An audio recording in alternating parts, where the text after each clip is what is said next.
We're here. It's, what is it, Sunday? This is the last day I have off. How am I? I'm a bit a bit sad that my holidays are ending. I've had a week off work and I'm off tomorrow, but that's it. But I've got stuff to do tomorrow. I was supposed to try and go to bed early. Didn't happen. It's 1 AM and I decided to go live. I wanted to get a bit more of this game done. A week off, yeah. Well, I mean, you know, I'm sugarcoating it really. It's a week off, but it's just really just a week of unemployment. I don't get paid. So, there we go. Hello, Dave.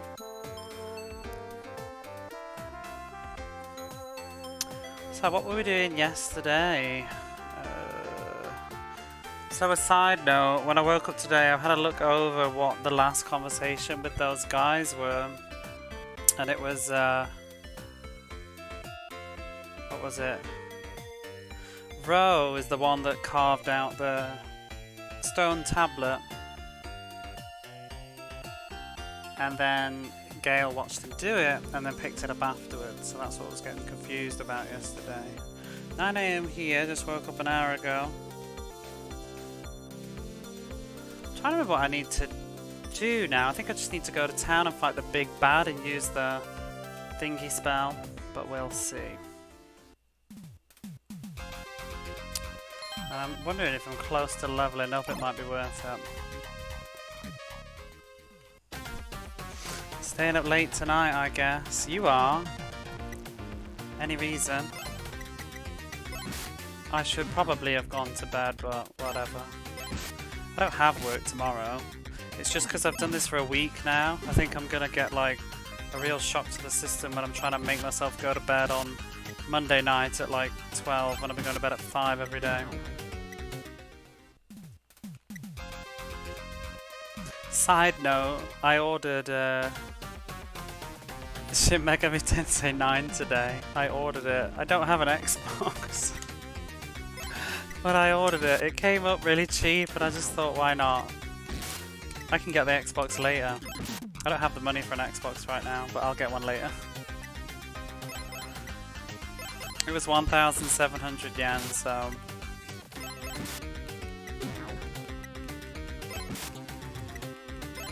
How did you get on with the rest of Dragon Quest? I woke up this morning and you were still playing it. But I hear that that game's like hundreds of hours long anyway.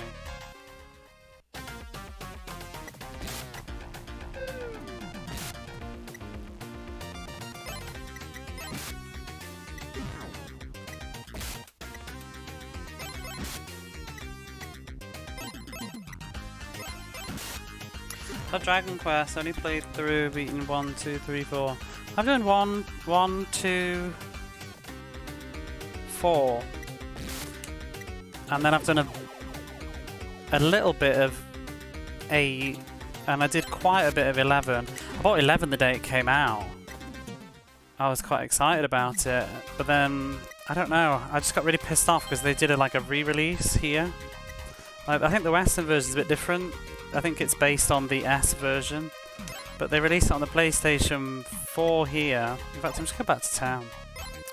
They did it on the PlayStation 4 here, and then later they did it on the Switch with like extra stuff on, and then ported it back to the PlayStation 4 with additions on. But I was like, I just felt a bit shafted. Like, you're making me buy it twice, and it's not cheap either. They didn't release it as like a budget version. Dragon Quest is still expensive as well. Squidum sent me a copy of Dragon Quest 11 5 days early. I must beat the game by the time it was released. Wow.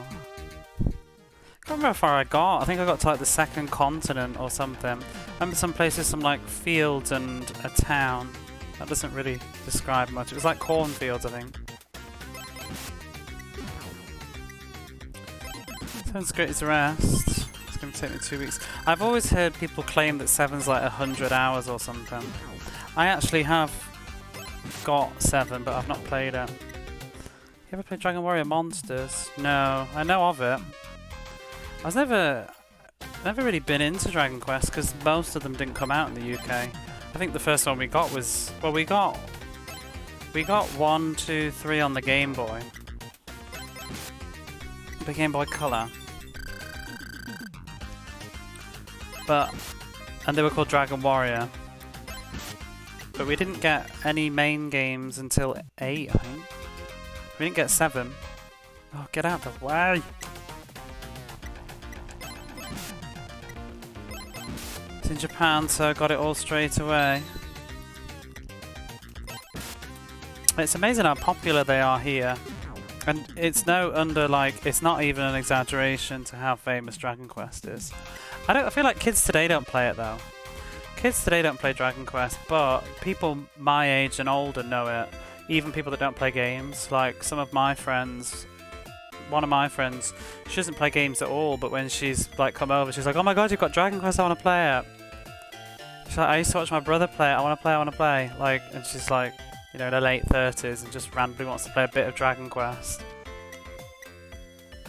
I don't mean to talk to you, I just want to sleep.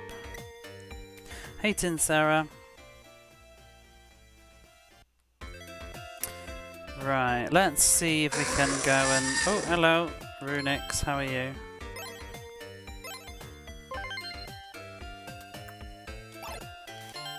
How much money have I got? I think I still need to buy some armor for him. And I don't think I have it.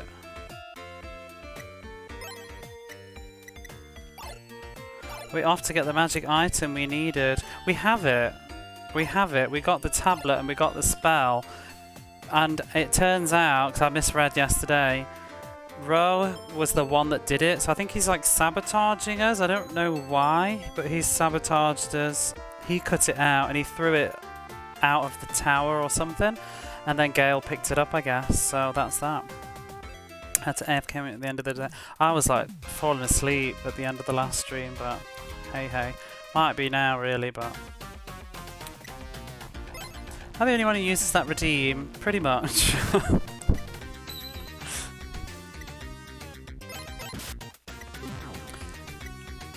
I have redeems, you know. I have other redeems, not just Chakam.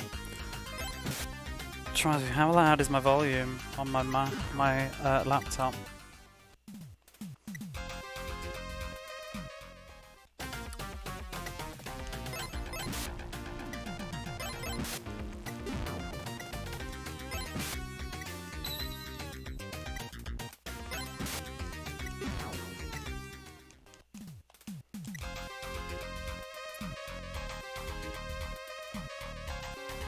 So I think it's weird the way he enters the forest. Kind of oh, not these clowns.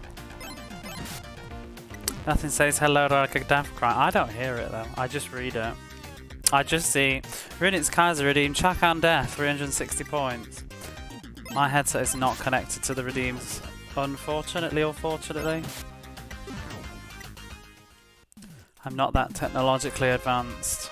All I can hear is the game and the drone of my own voice.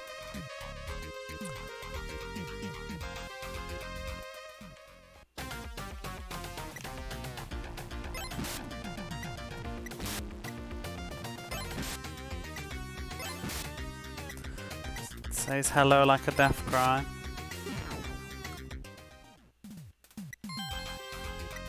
Oh, we got a leaf. I guess he drops more than one thing then. I haven't even looked at some of these monsters. Let's do that. A minute. I don't think I've even got them ready to go.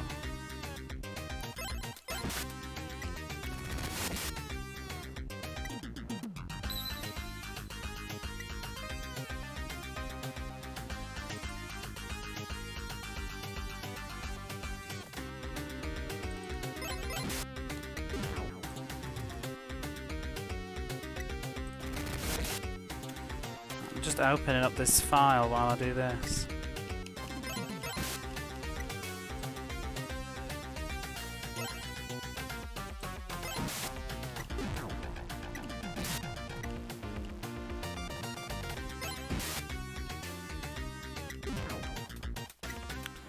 Right, let's have a look at this a minute.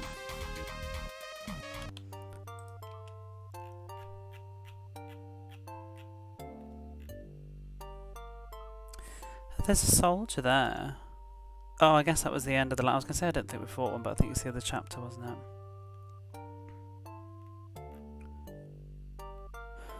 Oh, there's those idiots. I love how it says they use poison and sleep, and when they appear in threes, you should be careful. Yeah, we've learnt that one. Those stupid wizards. I hate them.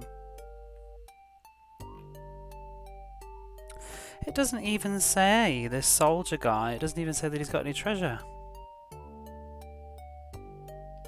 But he drops a gladius and a feather thing. So this bestiary, maybe it's for you to write in, like old school style. Well, I don't want to look at enemies that we haven't seen yet. Spoilers. Which other ones were there? I think we've seen all of these.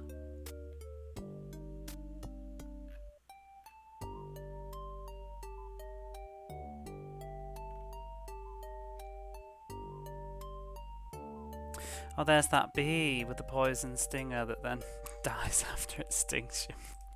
Sad thing.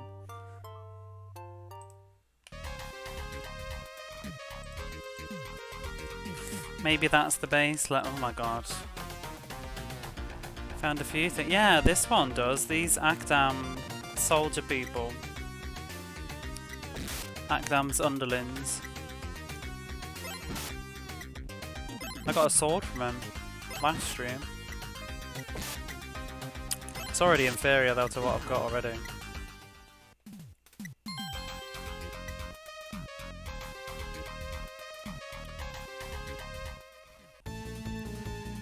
Oh, not these twats again. Oh my god. They've all respawned. Yeah, go in there, you clowns. Oh shit. Why, of all the enemies, why has it got to be these? Why has it got to be these? I hate them. Absolute arses these are. I can't think of a more. I can't think of a more annoying enemy in any RPG. Absolutely infuriating. This game looks pretty cool. It's decent, yeah. Have you played the Turbo Graphics one? If you like RPGs, it's a hoot. It's just, you know, a real sort of bog standard JRPG. None of the fluff and stuff. Haven't somehow. So you can play the first one in English on the Turbo Graphics. You just can't play the second one for some reason. I believe you can play the Super Nintendo version in English now too. I think they used the script from the PC Engine one and just patched it out or something. What am I doing with this guy? More strength, I think.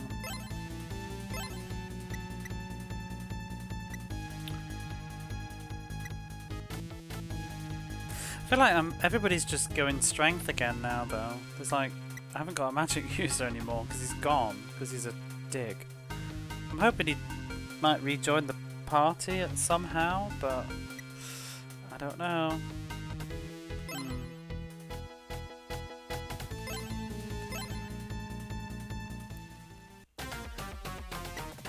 I sort of low-key think this version's almost better though, to be honest.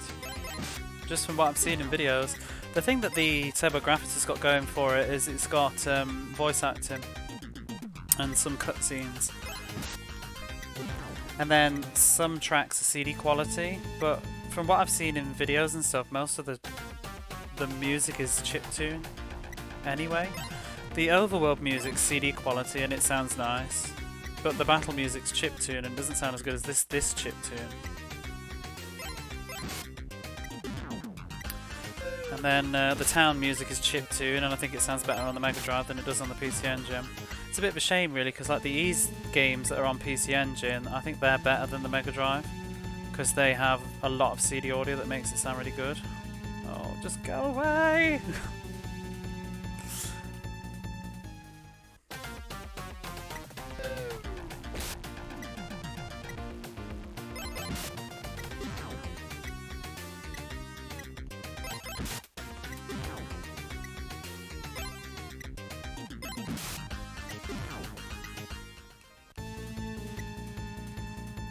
The weather has been awful today. It has been about 20 degrees, but it has rained all day. We're starting to like go into rainy season now, and I hate it. But today's like not hot and not cold, and I'm trying to use my air conditioner, but it's not doing a very good job, and it's just humid and nasty.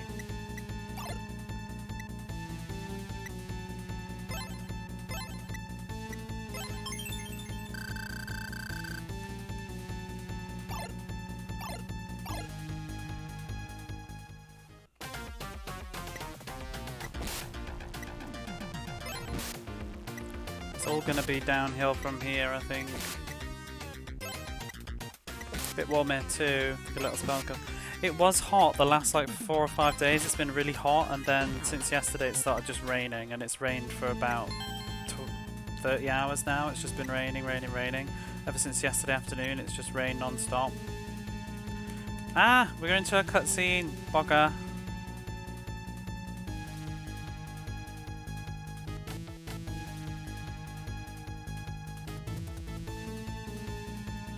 You're back here again.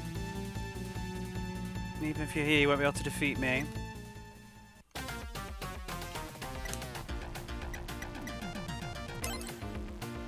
So, who has the... Hey, Kura. Who has this? Who did I give the spell to? Not you, apparently. I swear I gave it him. Maybe I didn't. Okay, let's power up you. I need to cast it on the first turn, really. Oh, there we go. Go.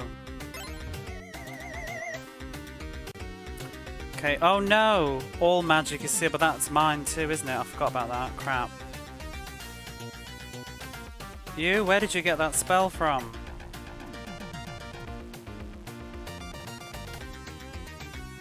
I won't let you go so easily. I'll remember this. Oh, he's running away, you bastard. Again? I see a theme in this game. I feel like every chapter he's going to run away at the end. I've got no experience.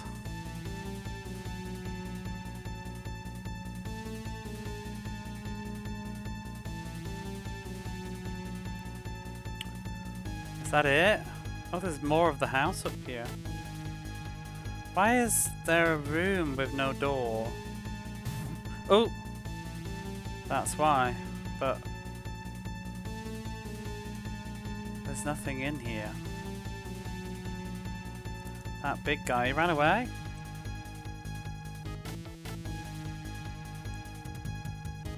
I guess I'll heal.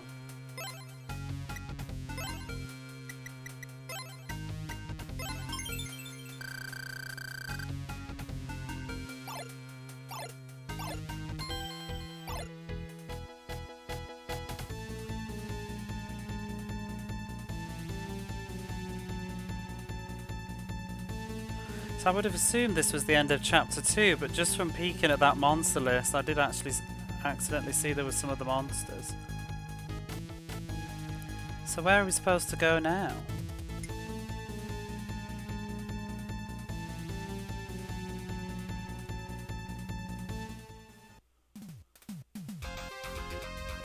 I don't actually know. Do we just go back to the first town?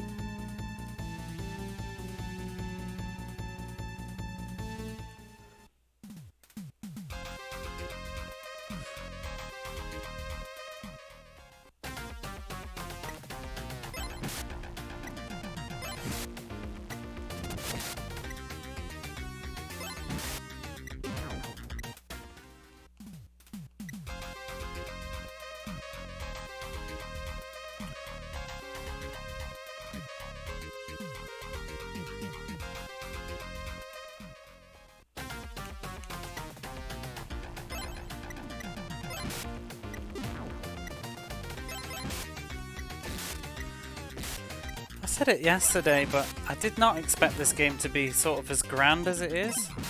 I really thought it was going to be literally like Dragon Quest 1. You know, it's just like you go in to fight, I mean, presumably a dragon, because it's called Dragon Slayer, but I thought it would be very basic.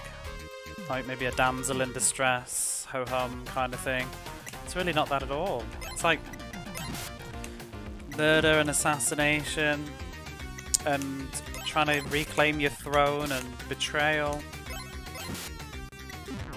Good stuff. for, you know, the year 1989. I guess is it the same year as Phantasy Star 2? But then again, Phantasy Star 2 has a good plot, I guess. I think Phantasy Star 2's is a bit more breadcrumbs than this, though. There's a lot of... This has a lot more dialogue.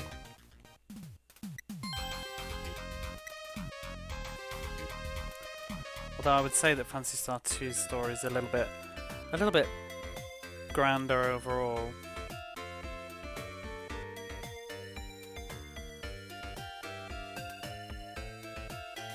Thank you for saving my town. Oh. Off he goes. You freed Mascoon. You must be tired. Feel free to have a rest. Oh, Bill.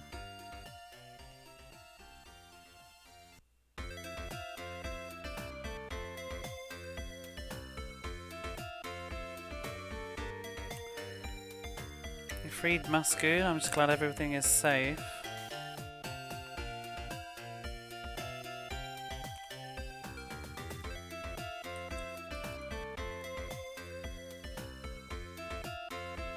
What's wrong? Why the long face?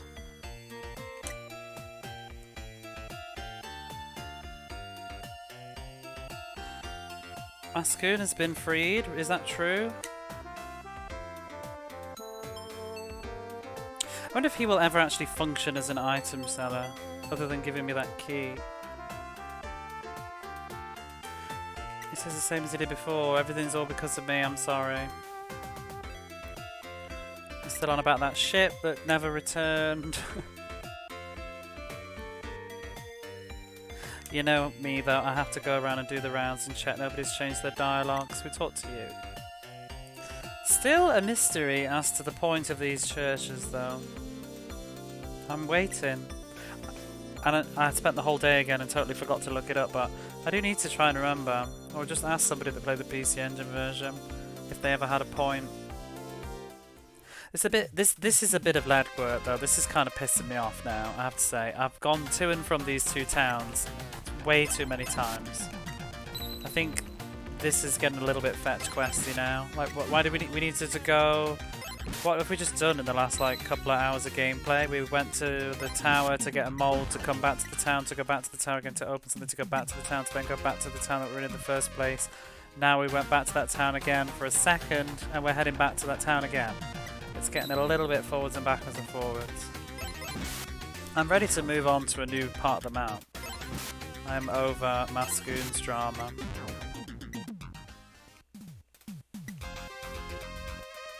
Oh, please. I'm not even bothered, just go away.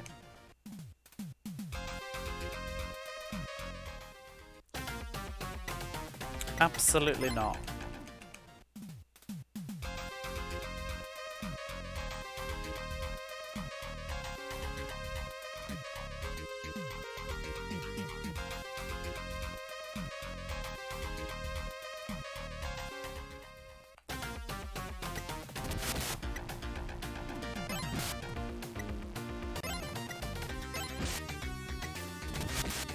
I'm sure someone could do a better job, but I captured that big guy for you and put it in Discord.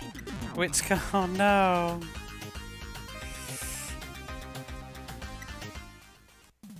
The big guy? I mean, if it's sort of a square shape, it'll do, because it's black background, isn't it? Put it in the chat box. Oh, what's wrong now? Why have we still got the tension music? Just where did everybody go?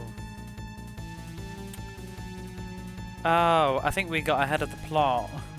He's like, they must be like sealed away, locked away somewhere in this town. Yeah, they're in the secret room in your house, I think. That we just found a moment ago. Oh my god, Discord is like churning to open. My laptop is getting stressed. Let's have a look.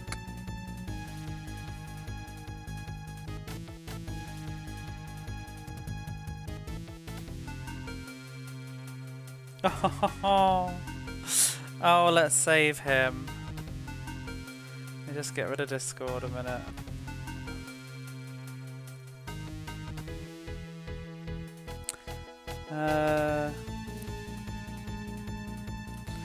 Where can I put it? Mega Drive.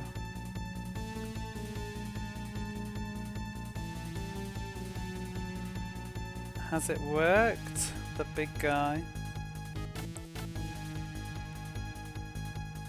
Hopefully it's transparent. He should be in the chat box rotation somewhere now. I wonder if, I don't know, it could take me a while to find him, but I'll just give it a couple of clicks and see.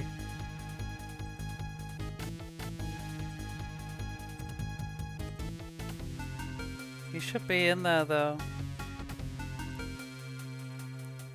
Oh my. I forget what's even in this.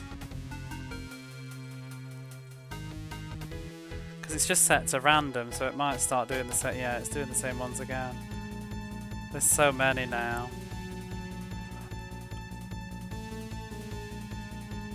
You'll just have to look forward to it then. He'll be hopping in at some point.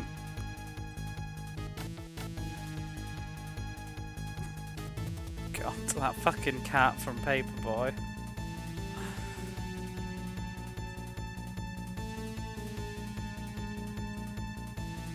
Oh, what are the odds that he's still not appeared?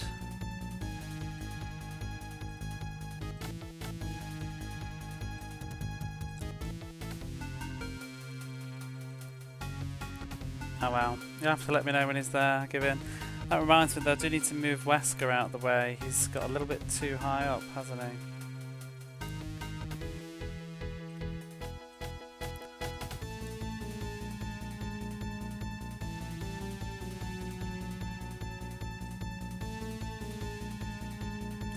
Okay. Oh, has it gone off on random now? It should be on... Yeah, randomized playback, there we go. Okay, I'm gonna leave it. Set it as transparent, so I can work on it more later. I think it should be. It looked transparent when I saved it, so we'll see. If it isn't transparent and it comes up, let me know. But yeah, I didn't even think about him. We should definitely have him in there. He's worth it. So I'm gonna guess that the villagers are all up in here. This room that I already found. Oh. Oh! Well, I didn't find that.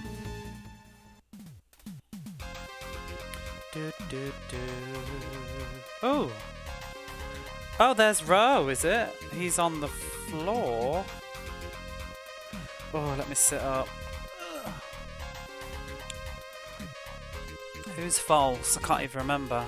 False is the village chief. Oh, I thought that was the village chief that was already talking to us. Oh, you have been caught by the monsters too? Prince Elias says, Elder, are you okay? The monsters have fled along with Akdam. False said, what did you say? Is that true? Did you hear that, everyone? The village is saved. Let's hurry above. And off they go. I want to know what Ro's beef is though, because he's been a right plum. Who's talking now? Gale. Who's that there on the floor? It's Ro. Oh, do you know him? What's that? He had something happen. Something bad happen from Akdam.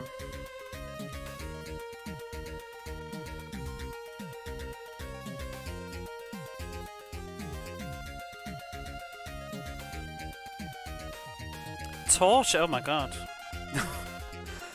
Don't know that word. He was tortured horribly by Akdam. Well, I'd like to say I'm sympathetic, but I'm kind of not, because he was a bit of a bell end, wasn't he?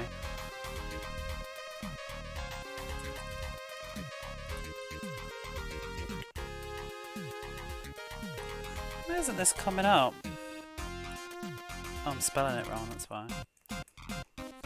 I check it doesn't mean anything. Yeah, just torture. Well, yeah,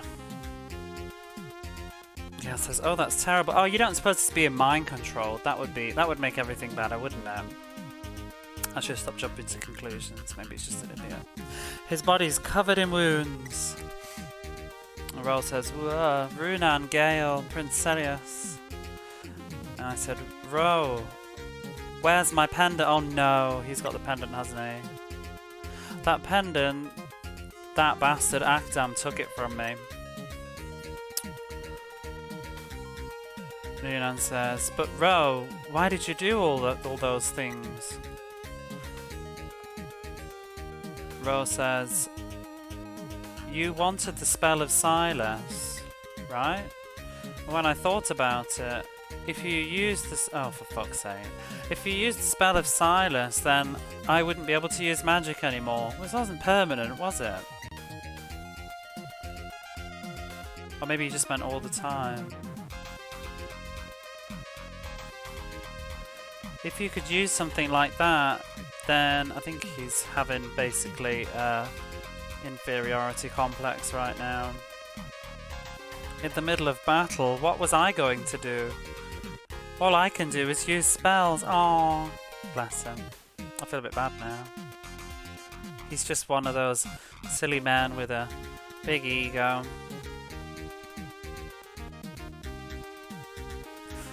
Remember what happened in Farnan?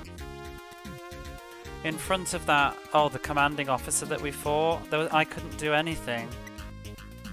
Well, he was alright with the sword. If we just, gave him some different stat points at the end of combat, he'd be alright.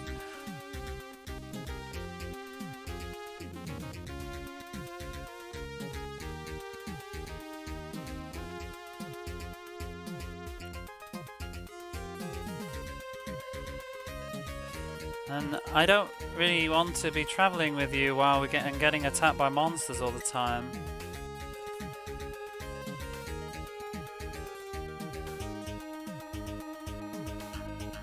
I decided then that once in Fort Ralpha, when I learned that we could make what was the word? I've forgotten the word now that I used. Like a copy key, a skeleton key. A duplicate, that's a duplicate key. That's when I decided that I would go my own way. Why though?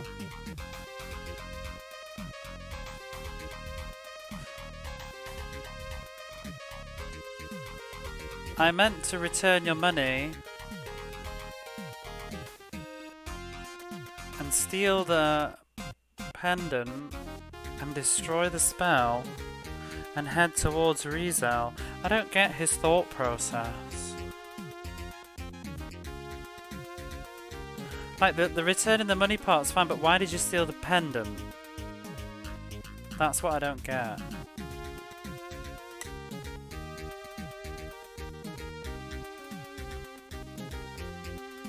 But on my way there, I was captured, like in Maskoon, I was captured by Akdam, and now I'm as you find me. If I knew all of this was going to happen, I should have just stayed back in Farden and lived there peacefully. What a dickhead. Val says, right, let's get everyone upstairs and take care of this guy's wounds. I don't get his eternal logic, do you know what I mean? Why did he take the pendant? Hyacinth 1987. It has been a while. How are you? I've not seen you on for a long, long time. So we liberated Maskoon from the monsters and peace returned again. And we got 500 experience. Really obsessed with silence magic. Yeah, but why does he want the pendant? That's what I don't get. Because the pendant supposedly has the power to destroy the world. Why did he take that? Was he going to sell it to return the money? I don't follow. Maybe I'll read it back later.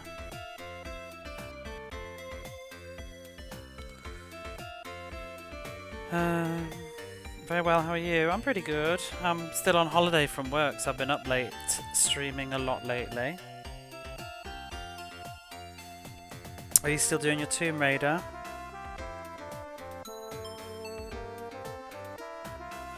Personally, destroy the world thing should be put in a box and yeah, exactly. You don't take it down to the pawn shop, do you? And you certainly don't go walking past the town where the big bad is. You quit doing that. Oh. Is it a good choice? It is a bit... Get a bit busy, don't you?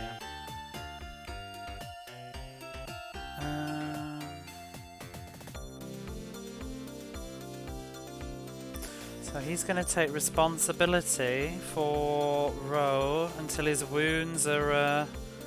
until he's recovered from his wounds, he'll be... His wounds? His wounds! He'll be looking after Ro, says Village Chief Faust. Always need the Pandora's box.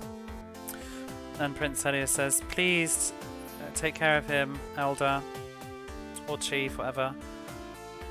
To think that Akdam could do something so awful. I mean, yeah, whatever. He does awful things, yeah he does. Just, where did he run off to now, says Yunnan. To the next chapter on the next continent, I'm gonna guess. And then we have to fight him at the end, until at the end of that one, and he'll bugger off again.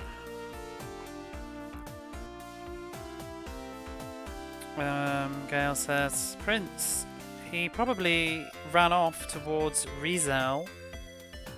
Where's Rizel then? Let me see if I can get it up on the stream. Oh my. Where did that's the point. I need to get my instruction manual ready because I don't know the spells. If we get any new spells, I'll be in trouble. Rizel. Rizel. Where's Rizel?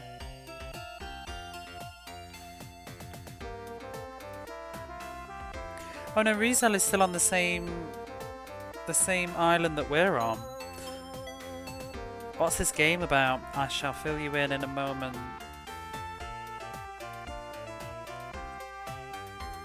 So... Oh, can I pause that? Stop. Stop. So we are here somewhere. We're here. I think. Yeah, we're down here. Apparently Rizel's up here somewhere. So that's where we're gonna go. I'm gonna guess. I should probably get a better map than that. Hey Dreamy.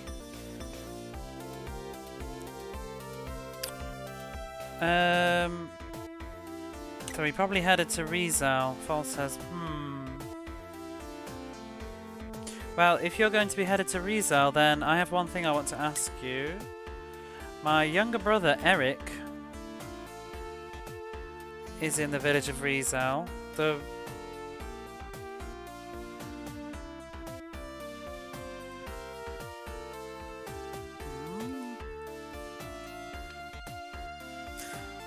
Oh, he's heard no news from him ever since the village has been occupied.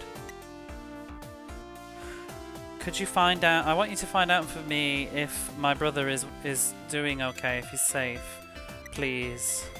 Prince Elia says, sure. Can you let us rest a little bit first? Oh yes, sorry, I didn't even notice. Please take your time and rest. Oh, and we are.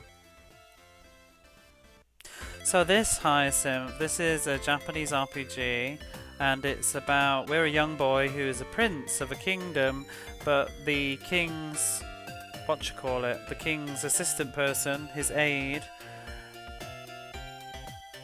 advisor, sort of apparently made a plan to get the monsters to come and attack the castle, and while the monsters were attacking, he killed the king. And then I was a young boy and I got sent away to an island, and I'm supposed to become king on my 16th birthday, but I'm not now because that bad man has stolen the throne, and now we're trying to get revenge for our father's death, but he keeps running away because he's a little bitch. Saw your new edition. Who? Tinsara? Oh, me? She's making me turn to say no. Yeah. It happened. I'm weak. It just came up. It was cheap and I haggled it and got it cheaper. But Yeah, I can't play it because I don't have an Xbox. And I can't afford an Xbox this month. Maybe next month I'll get an Xbox. I just want to play it now that I've been watching. I didn't watch too much today actually. You might have noticed I disappeared. I hope it wasn't too rude. But I started to see that it was getting really heavy on the story and I didn't want spoilers because obviously I'm going to play it, so I don't really want to know what's going to happen. He says I can rest there anytime I want. Oh, he's such a dick. He's like, I'm not even joking. No matter how many times you ask me to like come with you, I'm not going. By the way, Serios, I don't need this. I'll give it you. Oh, good. He can't go with us. Well, maybe he wasn't being so. Maybe I was reading that in the wrong tone. Maybe he was just being like, no matter how much many you ask, I can't go with you. And by the way, take this.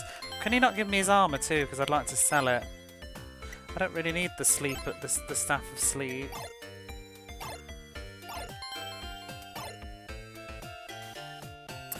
Need to update my profile there.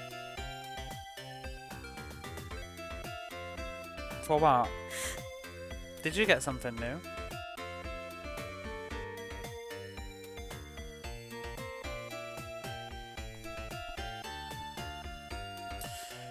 But yeah, I saw the story was getting heavy and I thought, oh, I don't want to actually see all of this.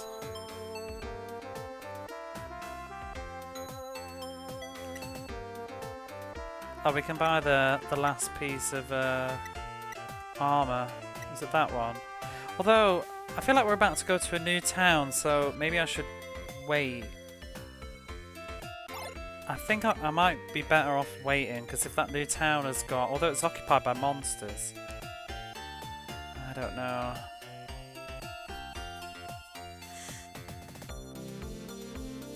Ooh!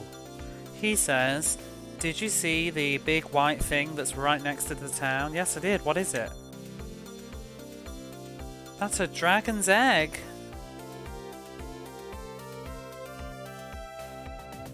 I think it's called a dragon's egg.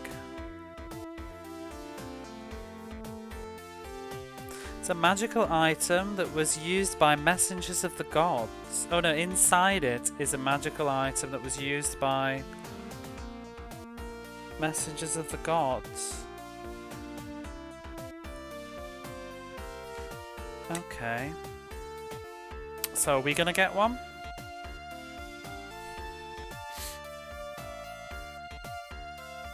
What's this? The ruler.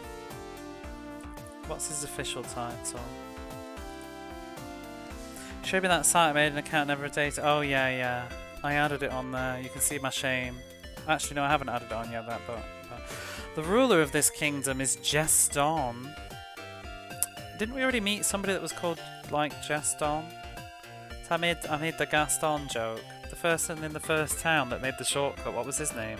Oh, his name was Gaston. Geston.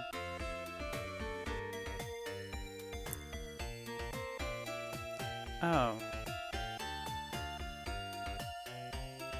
So the ruler of this land, Gaston's younger sister.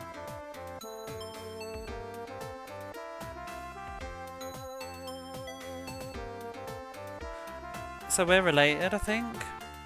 Younger sister, sorry, I didn't read it out now. Felicia, Lady Felicia, so the Queen of Faran is the younger sister of the ruler of this place's ruler. And she was married into it, I think.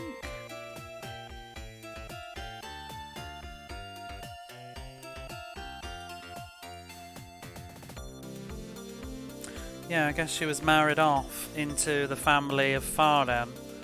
So I guess, so what's that then? He's our uncle?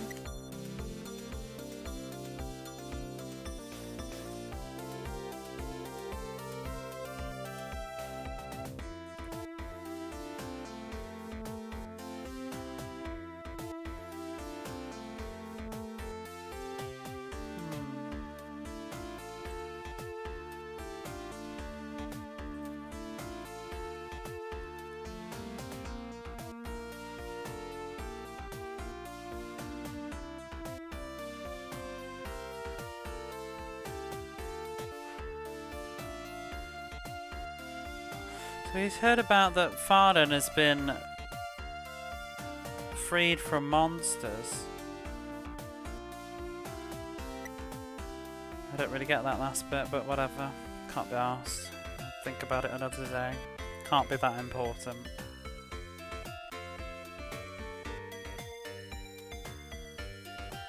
So north of here to the, hang on, east of Rizel is the Cave of Training, or Trials, or whatever it is. And inside lie powerful weapons and armour are kept there. However, oh, what's that?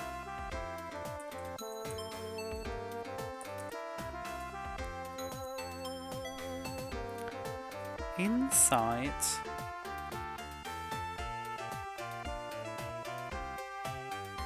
There's a, oh, it's a weird name for a monster. Oh! Oh, it's an eyeball thing. Eyeball something. I think it's that, what you call it in Dungeons and Dragons. Because we just saw it in the manual, didn't I? Lives there. I don't know what its name. I don't know how you bloody read that though.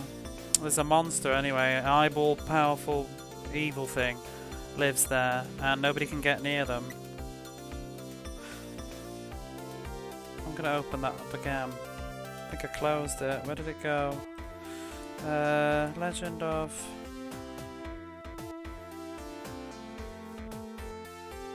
Where's my PDF gone?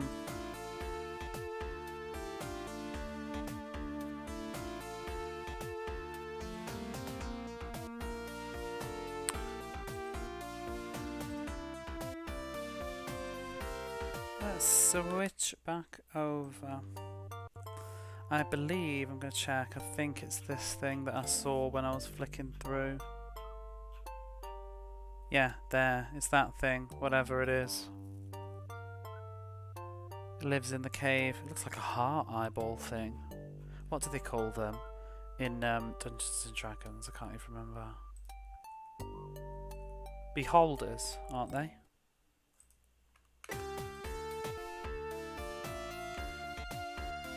So yeah, in the Cave of Training, there's powerful weapons and armour and stuff, but there's also one of those beholder monsters living there, so nobody can get anywhere near it. I guess we should go there, too. That seems like a good hint. What's the item shop got for sale? Nobody's nobody's selling those Eyes of Joshua. I am gonna sell these weapons that I don't need now. Don't need that.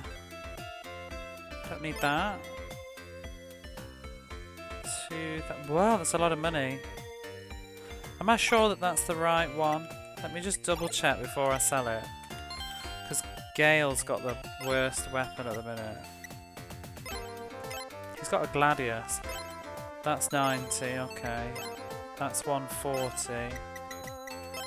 That's 150, let's sell it.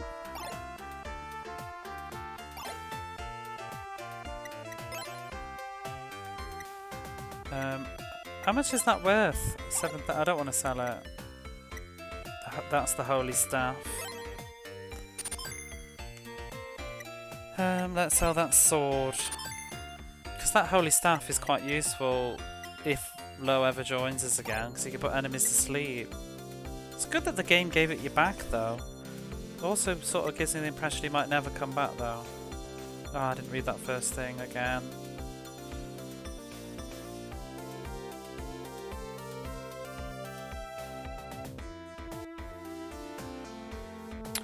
With this, if you use this, whatever it is, I've missed the first box now, then the amount of effect will continue for a long time. And the people around here usually buy up 1 year's worth. Of what though? I don't know. I missed the first text box. You should use at least 10 of them. 10 what? Will he say it again? Oh, it's a bell. It's that bell that lets you see where monsters are. Thank God. Oh, I'm buying some of these. Yes, yes, yes, yes. Get in my bag. Now we can use them on the world map. How many is that? Thing is, I do have an inventory limit. And I don't want to, you know, like with the Eye of Joshua that we had, now I can no longer buy any, they've all vanished. Still got nothing to say. Did we just come from here? Is that the Elder? Yeah. It's amazing how many games have been so heavily influenced by Dungeons and Dragons, though. You know, I've got so much money, I'm tempted to just buy that armour anyway. No, I'll wait. Because it's a lot of money, and I'd have to grind a lot later. Let's save. And let's try out the new... I wish I could see where the cave was, but I don't have any eyeballs. I'm gonna... Let me see if I can see on this big map. It looks like it's north east of where we are. I'll post it in chat if you're curious, but let me just get it back. I'll pin it.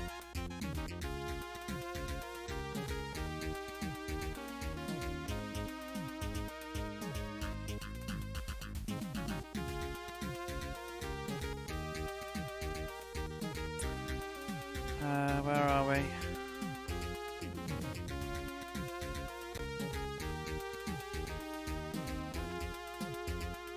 How do we pin that?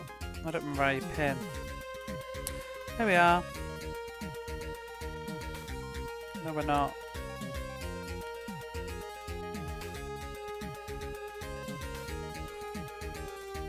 Manually unpin at the end of the stream. That'll do. I want it to go away for me. I don't want to see it. Hide for yourself. There we go. So on that map...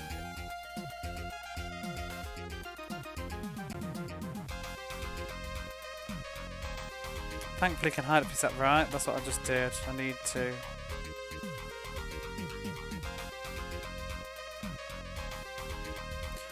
So on this map... On the very left side, I think I need to go up to that. Can you see that sort of like cape where the golf thing? I think I need to go up there. And then just next to those clouds above the forest is the Cave of Trials. It's a useful feature it is. I wish I could get it up on the stream. Unless somebody like wants to make a smaller res version of that picture for a second. But when I tried to put that exact picture on the stream on OBS, it was just lagging the whole thing out because it's a massive, absolutely gigantic file. I found it on the internet somewhere. And, well, I was just going to have it on as a background picture to turn on and off. But the file's ridiculously big and it was draining resources. Because it's like 3,000 pixels by whatever, so I'm not too bothered about it. I was just going to pull it up to like use when I was looking at it myself, but I just couldn't be asked to make the image smaller. Let's use this item now. And now we should be able to see the enemies. Whoa! And there they are. Where are they going? So, did they actually even, like, come for you, or did they just walk away? Oh. Oh, he's coming. Whoa. The slimes go. They're all slimes.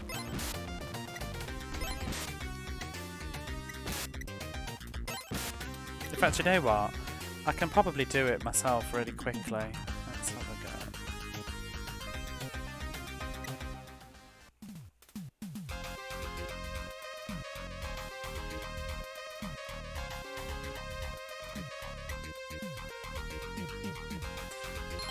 Just a moment.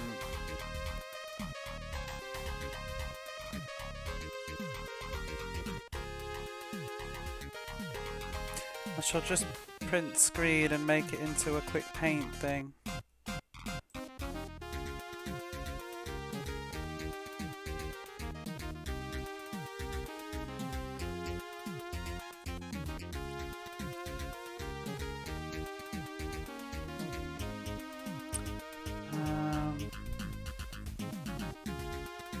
There we are.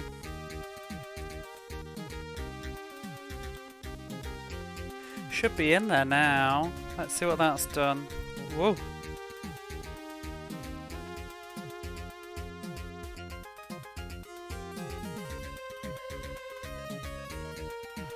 Or did I not do it?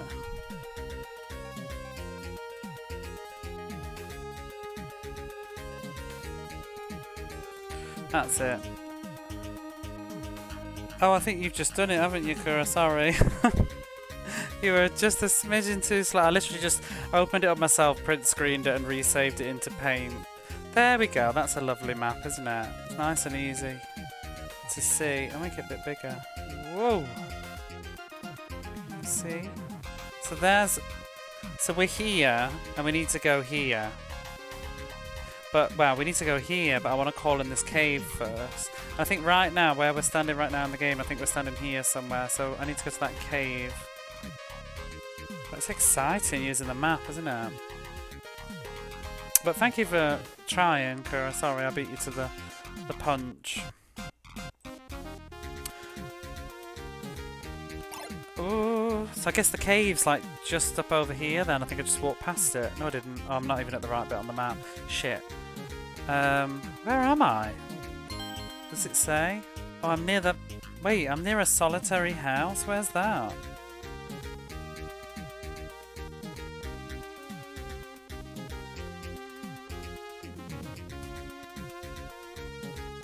Oh, I'm not even where I thought I was. I'm totally off.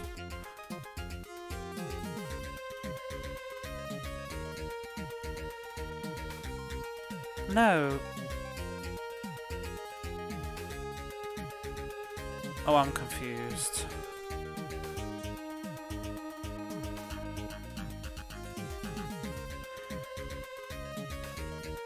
Wait, I think it's just the... I think the description is wrong, that's all. We're southwest... Oh no, so we are where I thought I was. We are where I thought I was. It was. It's an insanely big file, right? It was lagging my laptop the fuck out. I found it. It was in 2 halves and I put it together, but it was 2 really big files. Like even it reminded me of like dial-up days. You know, when you used to click an image and it loaded slowly. It took that long to load the original image just to grab it. I don't know where I got it from now. I think it was like someone's bloody eBay for it. I don't. They must have like taken a photo of it with like a massive studio camera or something in like super high resolution. We got these bees. At least it's good quality, yeah? Yes, it's the only one I could find. And I could only find it in 2 halves.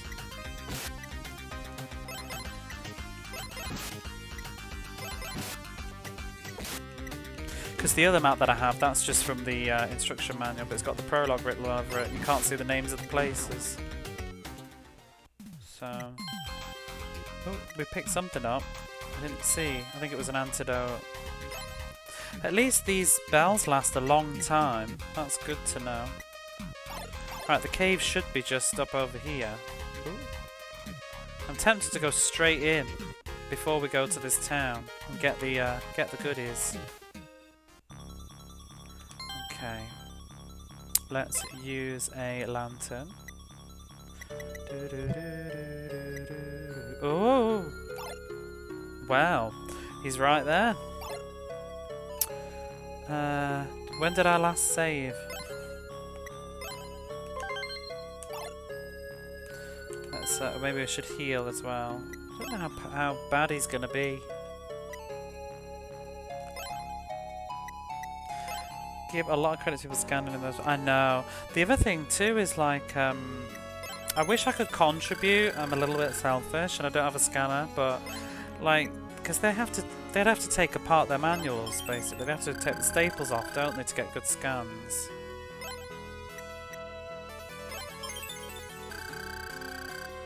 If somebody would do it, I wouldn't mind contributing what I have.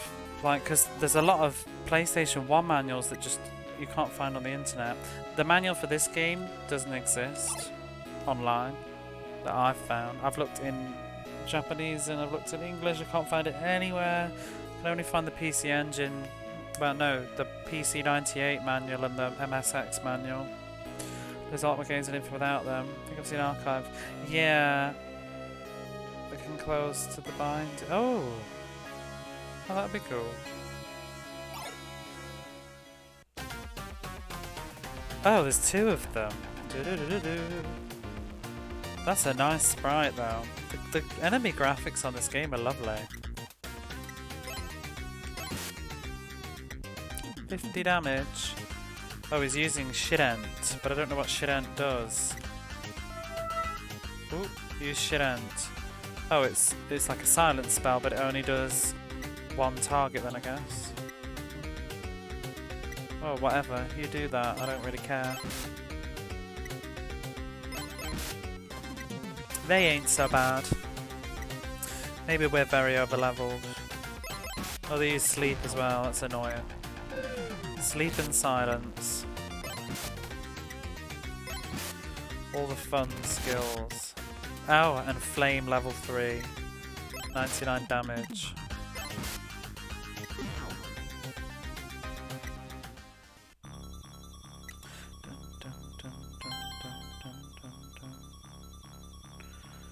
Okay. Well, that was fun. I assume that there'll be more then if that was it. They didn't seem worth mentioning as part of the lore. Oh god, there's more. What's this way though? More. Wow.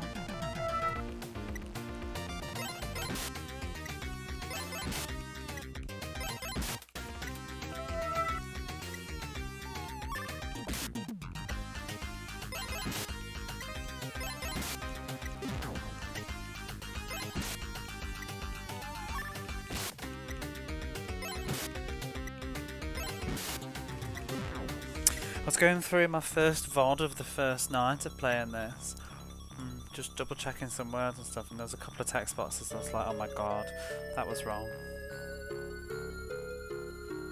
That's how it goes though. Oh, we got a spear. It was the speech, the one that caught my eye the most was the speech with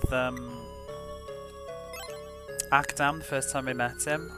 And he was saying like, he said like, oh, you don't need to be so surprised.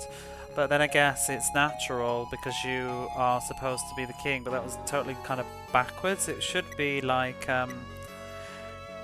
it seems that you are surprised or something like, but I guess that's to be expected because you thought you were going to become the king. It's just funny how when you can look at something again later, it reads totally differently in your head. It's too bad you can't like edit on YouTube or something. I did a caption thing, but then whatever. I don't care enough. It's not like anybody's really watching anyway, but it's just you get those sometimes. I don't want those comments like, "Did you know?" and atting me at XYZ point because I've already moved on with my life. Do you know what I mean? I don't think what we just picked up was particularly very useful, unless it was the best spear. Oh, okay. There we go. We didn't need to pay for that spear then. Got a good many books for no scanner. I need to see if I can get one. But yeah, it's actually been really useful to have the VOD and go back through it again myself and reread some stuff.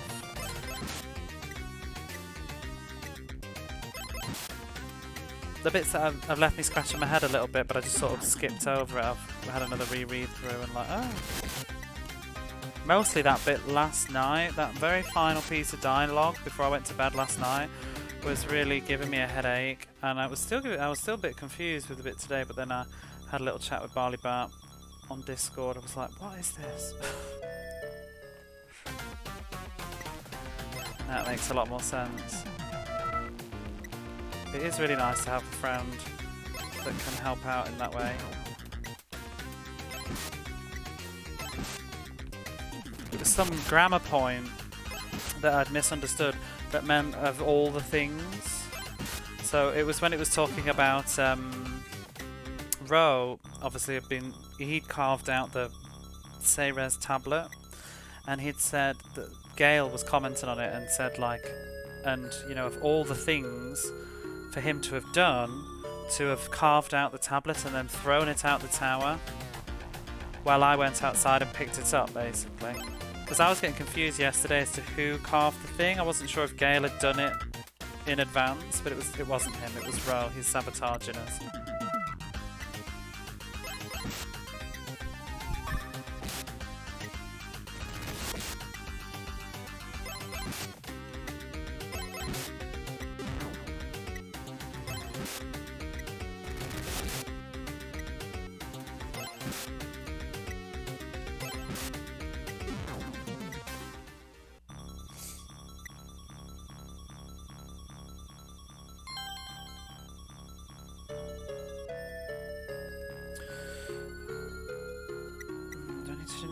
Where have I just come from? That you know, in the fights, you hate the RPGs when the fights like sometimes take so long you forgot where you just came from or which direction you were going in. Remember down.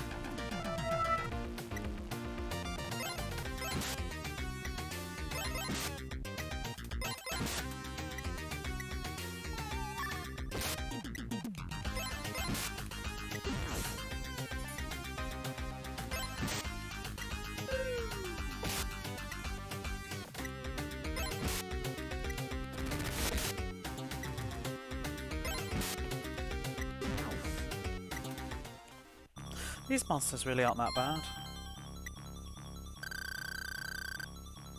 Whoa, we're getting so much health now. Like almost 100 a turn. In fact, now it will be 100 HP every level up for Serious. I'm gonna give him some more. Could give him some more MP, I guess, but I really just feel like he's the brick shit house of the game.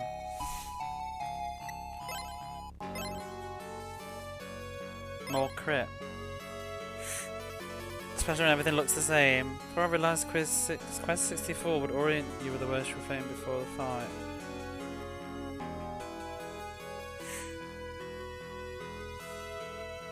Oh yeah, because some 3D games, you get flipped around, don't you? On these. I've never played Quest 64, I've just always heard rumours that it's terrible. Is it actually that bad?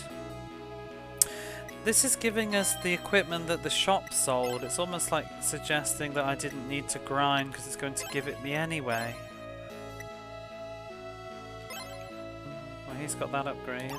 I was hoping to get something better than what we already have.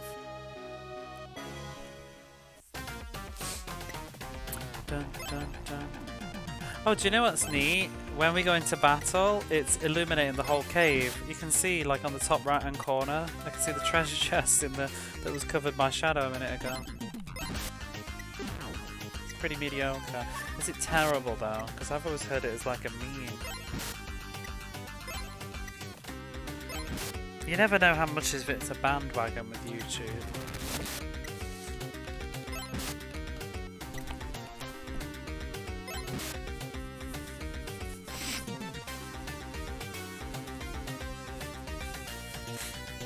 I'll tell you one thing, as a topic of conversation, while we're slapping about these eyeballs, what games do you think, that are like bandwagon-y, terrible, like that, and they're not actually that bad? My biggest one is Castlevania 64. I think at some point people re-evaluated that game and decided it was trash. And I feel like everybody's just sort of jumped on the bandwagon that Castlevania 64 is shit. It's not great, I'm not going to defend it, but it's not that bad. It's really not that bad. It's better than a lot of stuff. It's just a little bit disappointing. Dark Souls 2, exactly, yeah. There's nothing wrong with Dark Souls 2. In fact, then Dark Souls 2 is good. It's not even close to bad. 100% agree with that. I have to say, Dark Souls 2 is, in my opinion, I liked it more than 3. But it was a lot better than 3. My own experience, I enjoyed it. I'm sure that there's reasons why it's not as good or whatever, but it's not reasons that I care about. I had a good time with it. I like the story, I like the music, I like the locations, I like the atmosphere. It was really good fun. Out of all the Dark Souls, I don't have too much desire to replay 3. I would like to replay 2 and replay 1. Play 64, if you play the JP version, you get an easier version. Oh, it's one of those, is it? See, Castlevania 64, I feel like Castlevania 64 got good reviews. I bought it when it was new.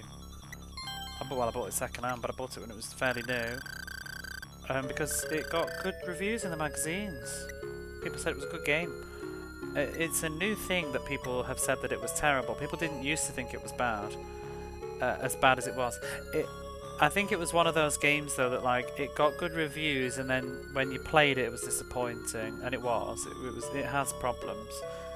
It's definitely when I bought it and got it home and played it, I remember being like, oh, about certain bits of it, but it's overall all right. I've played much worse.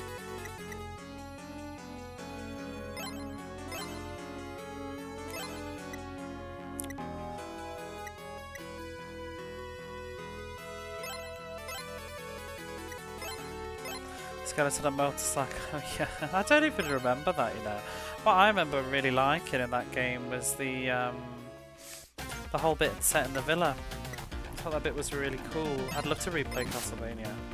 I'm sure DLC bosses were a pain, main story was fine. The DLC lore was really good, but some of the areas in the DLC were my favourites too. I loved the what was the? Oh, was that Dark Souls 3? No, it wasn't. Which was the like kind of the Winter Palace place, the Winter Kingdom. That was really good. The only problem when Dark Souls 2 was the DLC that it was clearly designed for multiplayer. You know, each of the DLC had that shit boss with the gauntlet of enemies to get to it, and it was designed for 2-player. The one with the 2 cats and the 3 humanoid characters, and then the palette swap of the chaos thingy, whatever it was, the furnace demon. That was just crap. But the main storyline and the main bosses for the DLCs were good. The Fume Knight and the dragon at the bottom of the abyss and all that stuff. It's all good stuff.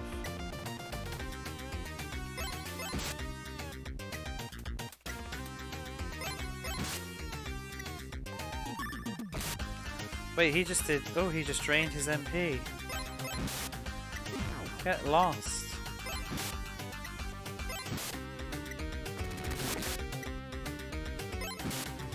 I feel like there's a bandwagon lately, though, that I keep hearing that people don't like Tomb Raider. The original Tomb Raiders. I see a lot of people saying that they're sort of like jank, and I just think, I beg your pardon. Original Tomb Raider is not jank.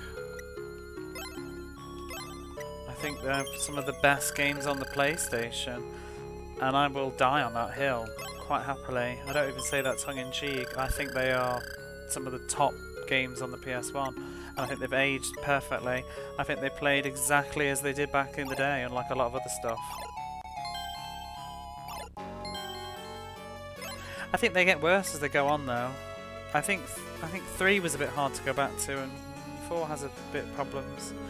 Yeah, so a little the OG Tomb Raider. People just kind of shit on it now and just say it's got like janky controls and tank controls are awful and it controls badly. But I think it's more that you don't really know how to play it and you didn't really get used to it. Because I find Tomb Raider really easy to control. I mean, you should see speedrunners. There's a great speedrunner on Twitch, May Cause STDs. You should see the way he plays Tomb Raider. It's just like black magic.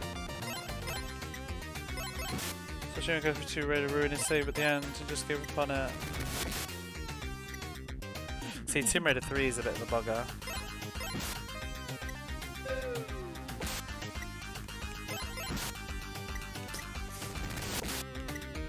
I mean, you can if you're not careful. It does have a sort of elements of survival horror about it. You have to manage your resources. The game gives you plenty there, but if you just like go willy-nilly and using all the med packs and not giving a shit, you will run out at the end.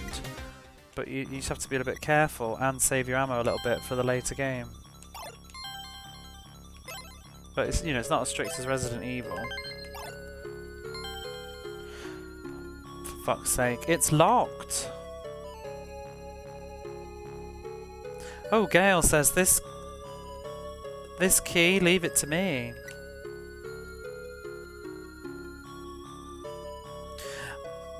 This lock, I'll be able to open it easily. This is child's play. Also, maybe this was a failsafe in case we came to this cave before meeting Gale again. I don't want to actually be Gale though, because we could have technically arrived here earlier. Because I remember last stream I went up past those bees.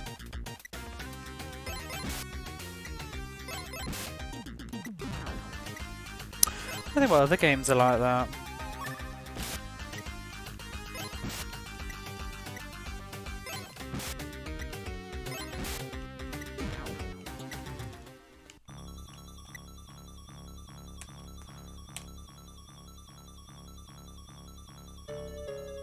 Oh god, there's loads of them. I just walked right through him.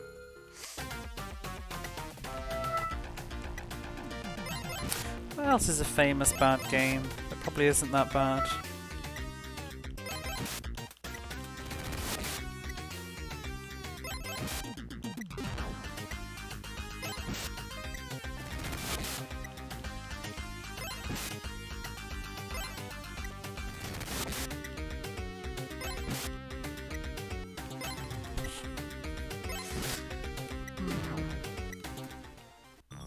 I think the big one for me is Castlevania, Deadly Premonition. That is bad though, I'm sorry, but it is. It's not a good game. It's a good story, it's an interesting story and it's got some interesting ideas, but it's not a very good game. It's very repetitive, the monsters and stuff. And the open world part of it is very badly designed. Like, it takes way too long to get from A to B. And the whole, oh my god, the food hunger thing is just infuriating. And do you remember trying to do that side, and you know, before you get fast travel, the game's miserable. But getting fast travel is miserable. Do you remember how long it took me to do that fucking side quest to unlock it? It's awful. You have to wait for it to rain, don't you?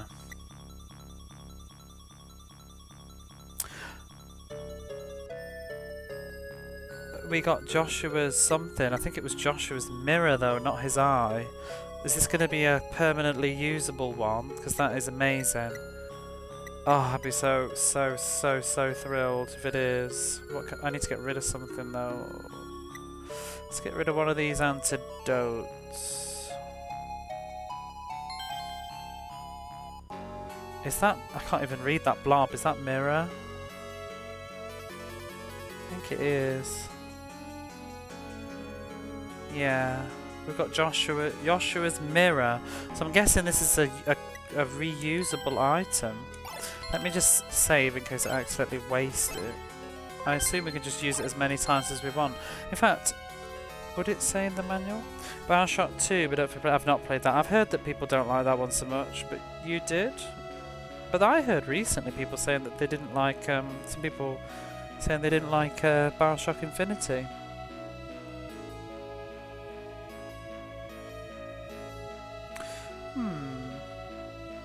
It just says Joshua's mirror does the same thing as Joshua's eye. That's all it is. You know when you put the two dots to mean same as above? That's all the manual says. But I'm assuming it's a permanently usable one.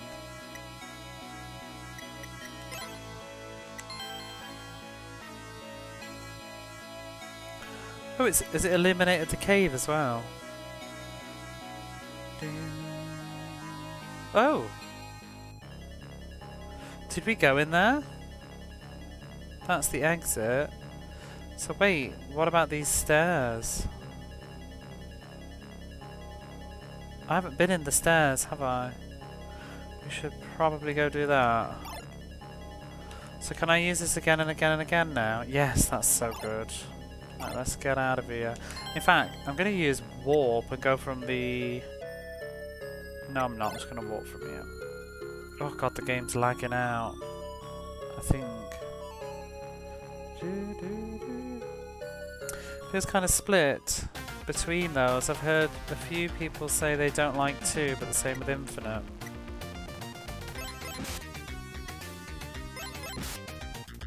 How are the pipe puzzles? So they come back.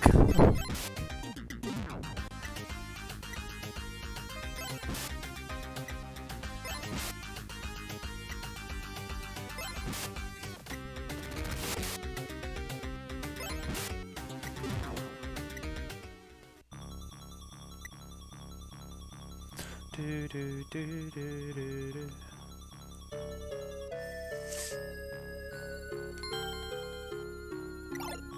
Do you know what I want to replay? Because I've been talking about it a bit lately. For some reason I like 2 more, they're not in it. I want to give Final Fantasy 13 another try. I picked it up the other day while I was out. I went up just to the used store and picked it out from the junk bin. I took my chances on a copy that was like 300 yen. I have it in English, but I thought, you know what, I might give it a go in Japanese and see if I like it more. I was thinking to stream Final Fantasy 13 in English at some point, but I think I'm not going to now. I think I'm going to play it in Japanese. I would never stream in Japanese because it would just...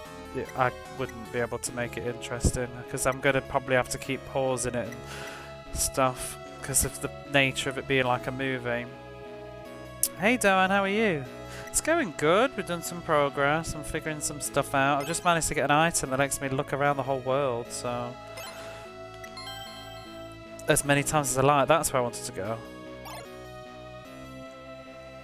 So yeah, I think I might just play Final Fantasy 13 again in Japanese by myself at some point and give it another chance. I finished it. I just found it, at the end, I didn't like the HP balance and the combat. I thought it was a drag. Finished. I saw your tweet.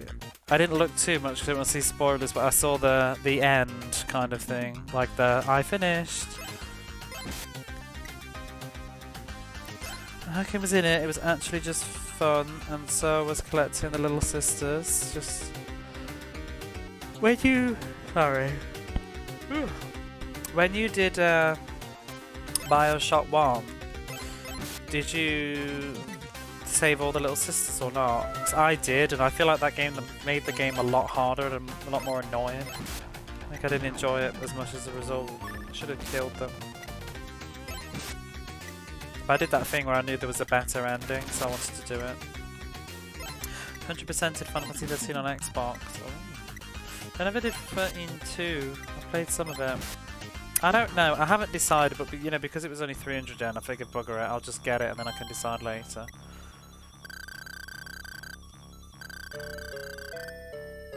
Just managed to make the final boss to be an infinite. I saw some mumbling about that, but I didn't want to look because obviously I don't want to see the final boss. But I got the gist of what it was about. You'd found some sort of exploit thing or bug.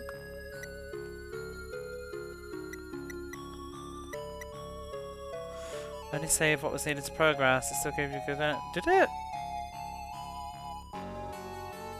Oh, I thought you had to save them all. Because I found the game really hard.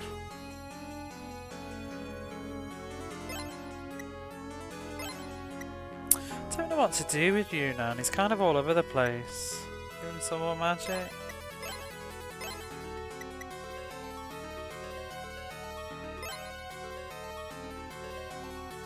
I think exploits usually... Oh, well, that's true. Not exploit bug. So what's on this floor? Really want to give Final Fantasy. Have you never played it? I don't think it's bad for the reasons that everybody else says so. Oh, there's loads of shit in this dungeon. This is good stuff. People complain about it being linear. That's not my problem with Final Fantasy 13. I think it's fine as a linear game. It doesn't bother me. what bothers me is just the combat. I'm not a fan of RPGs that do stagger stuff. Xenosaga's the same as well. Especially Xenosaga 2 is one of the worst RPG combat games I've ever played. It's just really infuriating because all the random encounters take like 5 fucking minutes or more. But then again, I think that with Final Fantasy 13, some of the random encounters can go on and on and on. Did not fun with 13 until the end of the 3rd disc. See, it's 1 disc on the PlayStation. I assume you mean when you can go down to the world below. I don't bother a lot of that side stuff, but I'd like to give it another go now and really stick with it.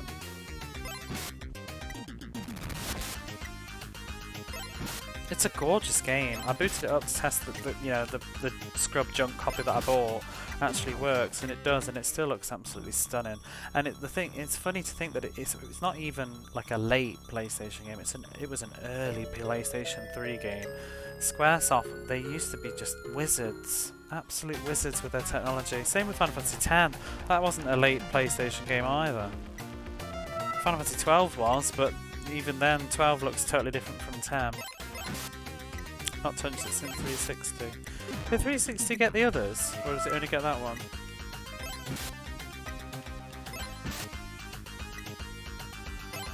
Got so hyped up at the time, we just avoided it. Yeah, I think there was a lot of hype and then a bit of letdown. I just don't like the fact that you have to build up a stagger meter to do decent damage, and it got a bit monotonous for me, like switching to Ravagers, building up the stagger thing, switching to Commanders to do damage, rinse and repeat. I found it a bit dull. A lot of RPG combat is repetitive, but I think when it comes to like just trash mobs, I just want them like this. Like combat shouldn't take more than a minute tops for a little piece of trash. The stagger meter. Well, the thing that used to piss me off, if you remember the game really well, is the behemoths. You'd like fight them. You'd have to. You can't do much damage. They've got like 100,000 health, and you can't do any damage until you stagger them, really.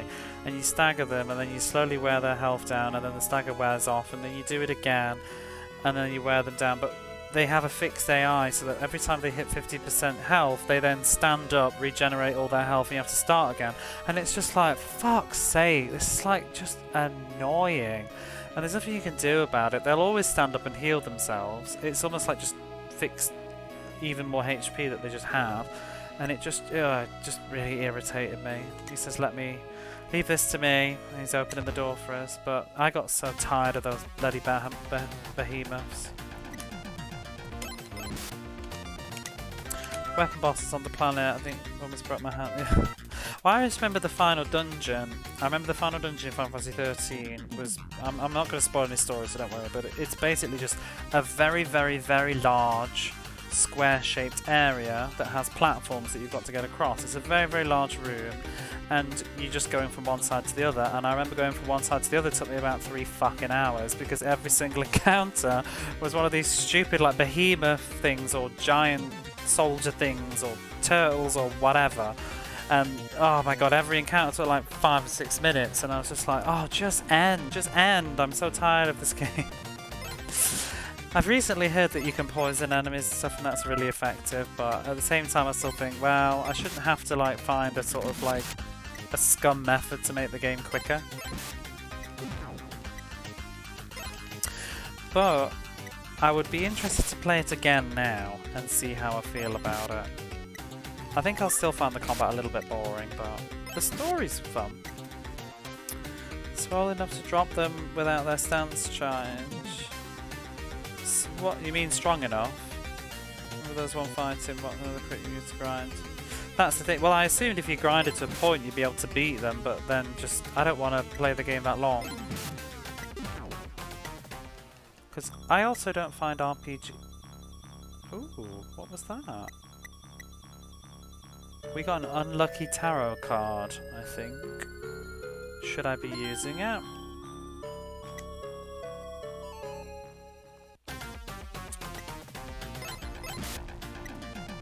First is story though. I didn't mind the story. I enjoyed the cinematic nature of it. I just didn't like how some of the combat... I found the first half of the game was more fun because enemies died faster. Found that further through the game you got. I think it's because I didn't do a lot of the side stuff, so I think they were trying to compensate for people that did some of the side stuff, but I couldn't be arsed. I also don't like RPGs when, you know, when you grind too much and you just break them. I don't like when you can do that in RPGs. I like the game to always be like kind of challenging. So I did that with, what's it called? Crisis Core, Final Fantasy Crisis Core. So I'm gonna look at the manual and see what this tarot card does that we just got. But I remember I did all the side missions on Crisis Core before I finished the game, and it broke the game, and I lost interest with it because it made all the story stuff a total steamroll because I'd over leveled way too much. It's my own fault really, but what is this? Call no you be well.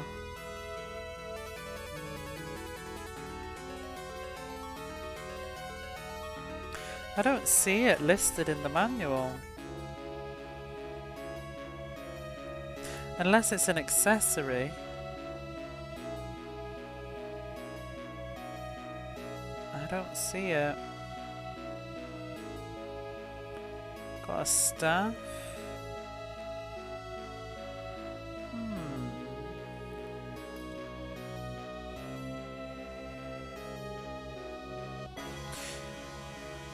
I mean, is it a rare drop, I wonder? Shall I just risk it and use it? Did I just save? Let's see, go through here for, oh, right, let's save here. See what it does.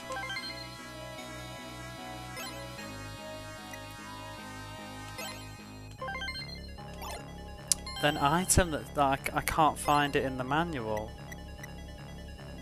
It just says a tarot of misfortune. It doesn't sound good. You used it, nothing happened. But it's still in my inventory.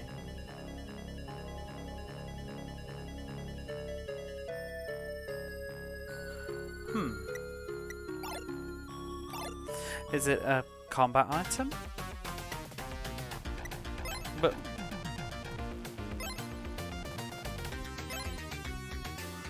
okay. Huh. So in combat it lowers the enemy's luck by 20 points. So that will reduce its ability to dodge and its ability to crit. Can I use it again and again and again? Oh, it was one-time use. Oh, boo! So it's basically just a spell. I'm gonna reload then. I'm not having that. At least I know what it does. Fancy not being in the menu. Oh, I'll hit an actual reset. There's an isolated grinding for hours just to be OP. I think you're supposed to sort of grind, aren't you, on the ground below?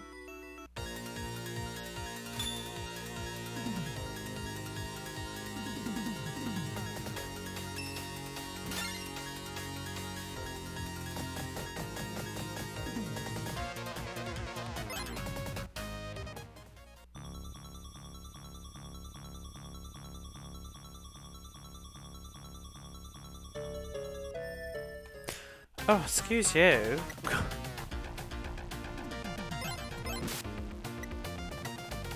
I probably just want to get to the max level as fast as possible. I like feeling like somewhat overpowered, but not when the game is like actually now like just non-existent. I did it with Final Fantasy 12 as well. I played the HD remaster during COVID. It took me over like a month to do because I had the official guide. I had my my official English guide that I bought for the PlayStation 2 version when I was younger, but it mostly correlates with the HD one, but it doesn't 100% because it's all the Zodiac job system thing. But I was using that. Some of the chests are different, but the maps and stuff work. So I did everything in it, all the side dungeons and all that stuff. I would have platinumed the game, except one of the stupid trophies is to do like a 15 chain quickening or something stupid, and I couldn't do it. It's way too much like RNG and fast reflexes. It pissed me off. But I did everything else. What's this? Ooh, we got a ring of opener. I need to clear out the shit in my inventory.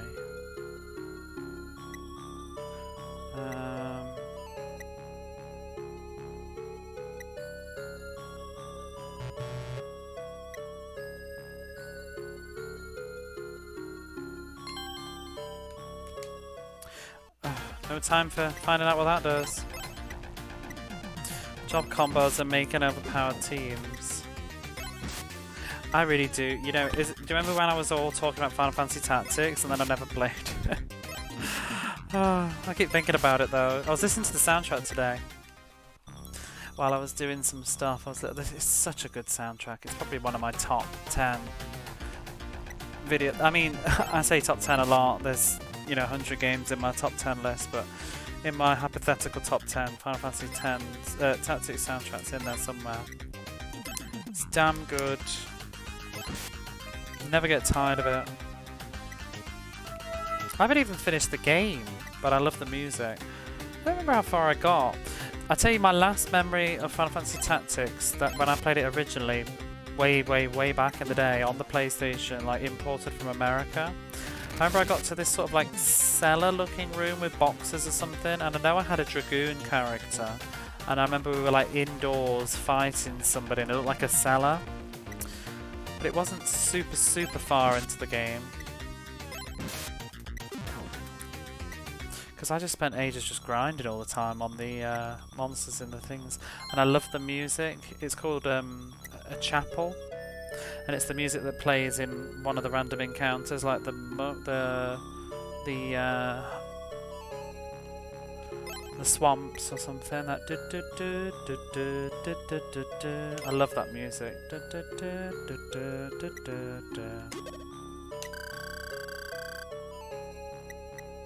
I have that orchestron, whatever you call them, on Final Fantasy 14. I have that playing in my house in the game. He's got good children. It's such a good track, that is. 12 has good music too, though, because loads of it's recycled from Tactics. You have it wrote down as it's 11. Oh, you actually have a top 10? What's your top 10? Tell me. Let's have a Tin Sarah's top 10. What's number 1? Is it Legendary Dragoon? I don't know what mine would be. What would be my top 10? What would be my top 10 PS1 games? In fact, I know number 1. Number 1 is Suikoden. Easy, done. Next. Suikoden's number 1. Final Fantasy 7's number 2.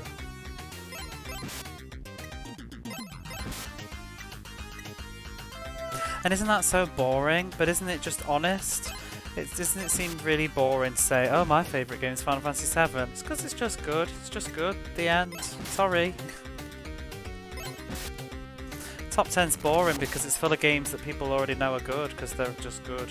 Tomb Raider 1 is probably up there, number 3, number 4. I'd have Tomb Raider 1 in there. Maybe I can't put them in order because it gets too hard, but I'd say Final Fantasy 7, Suikoden, Tomb Raider.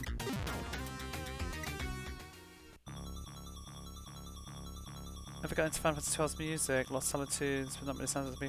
Most of it's just tactics that have been regurgitated. Some of the other ones are good though. I think the best music in 12 is the just the field music while you're walking around. And Rabanastra, that's good. Did a guessing if I first Thanksgiving stream with top 10. Oh, what are they? Tell us a couple. Right, where am I now?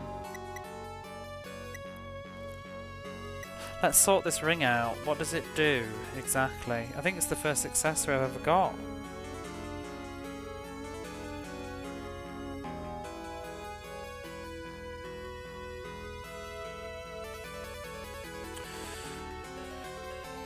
Ring of opener's ring. Ooh, it adds 100 to attack power. Raises attack by 100.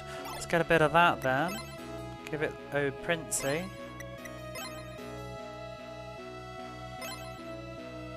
Strength 100, nice, nice, nice. Abanastra's good. I like that Ice Mountain music too. Many iconic tracks. Dun dun dun dun dun dun dun dun dun dun dun dun. That's Rabanastra, isn't it? It's hard to hum while I got the Mega Drive blasted as well.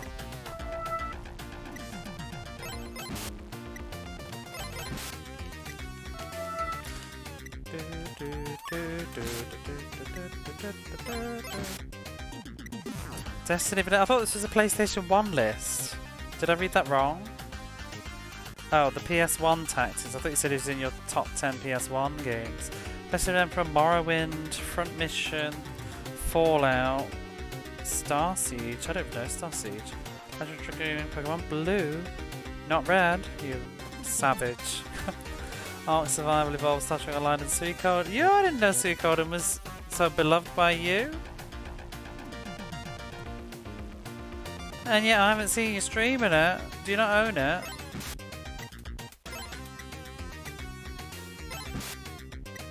Were you here when I was playing it? I can't even remember. Were you here when I was playing it? The Saturn version. I was thinking of resuming that. I don't know. Would that be of interest? I could continue my Suikoden playthrough where we left off before my laptop started dying last year.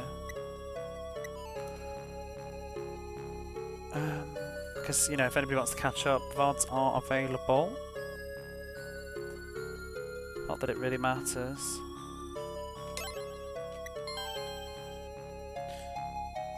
I've been there. Because I think what I'm going to do is I'm going to read the book. I've had the books arrive. Did you see my post then, Sincere, with the books? 1, 2. I think I'm going to read the book and then I might continue my playthrough on the Saturn.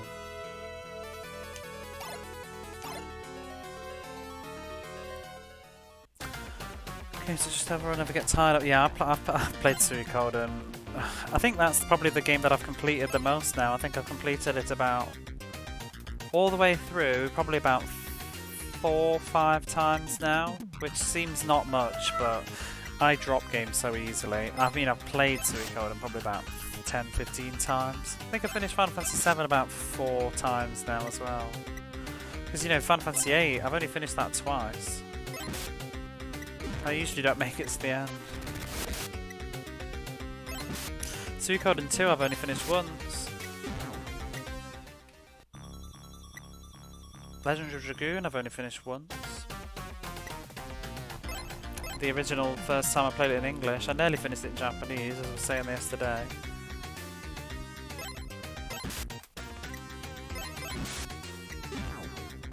I would say my top games, my top favourite games. Well, let me just focus on the PlayStation because there's too many to choose otherwise. So then you have to start thinking about things like Shenmue.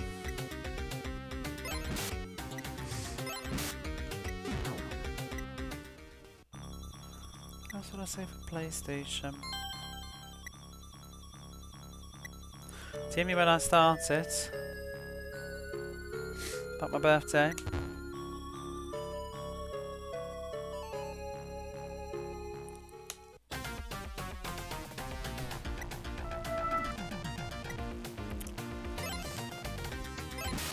Tactics to be in the top 10.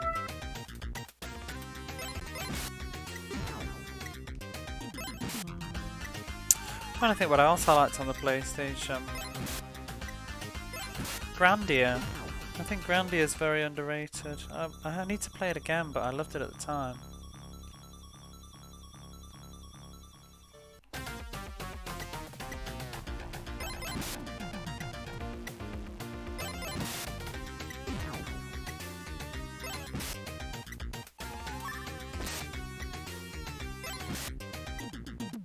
Spyro, I could say, maybe.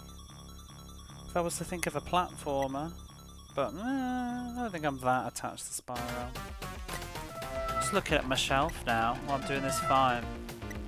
But a lot of the stuff on my shelf is not necessarily stuff that I haven't played yet, so...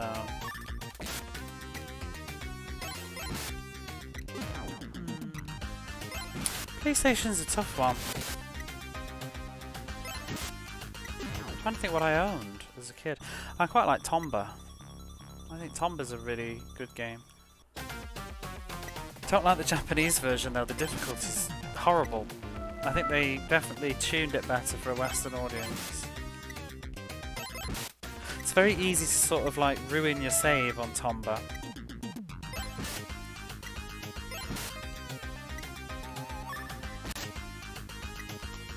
Because the Japanese version, when you save, it saves your health. You don't get your health back. Like if you game over and reload, you start with like you might start with just 1 health. It's awful. I'll give it another go sometime though. Right, what did I just pick up? I think I've just got a brand new piece of armor. Ooh, 80. Okay.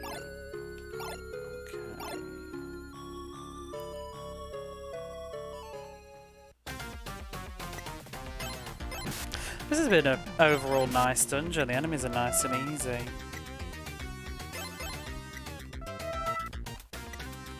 I'd say favourite PlayStation 2 games would be... Ooh. Shadow Hearts Covenant. Shadow Hearts Covenant. Suikoden 5.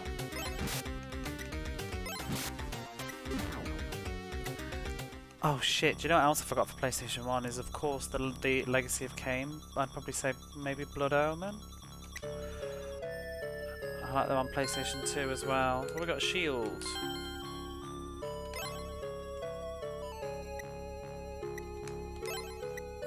I need to do Soul Reaver again at some point. I just don't know how I'm going to play it. I'd love to play it on real hardware, but I can't. I can't. Well, I could do, but it's going to be all nasty PAL stretched, so I probably won't bother. I'm going to have to with the others though, I think.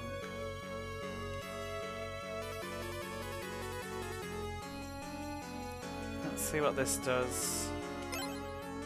60, woohoo!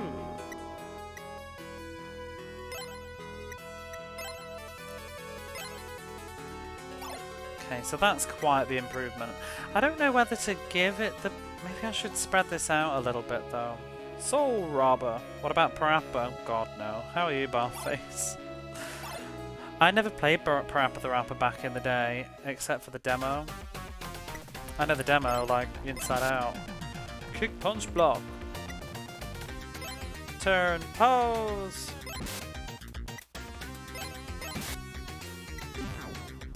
But I did buy the remastered version on PlayStation 4 and I played it and I just thought, it's alright. I still think the demo is the best bit of the game, and also, what's the driving instructor one? I've forgotten what she says now.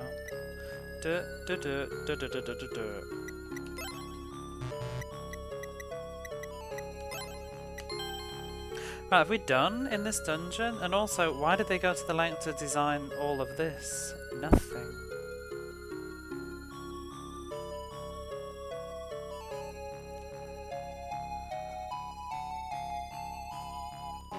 I think I like Vib Ribbon more. Prappa got me through my teenage depression. You gotta believe. Aww. Oh, that's sweet. Didn't get me through mine. I like the demo though. What would have got me through my teenage depression? I don't know. I don't really recall playing games as much. I was definitely playing them, but I don't remember them being as impactful at that time. I remember Final Fantasy 12 was very impactful on me, but I was in university by then.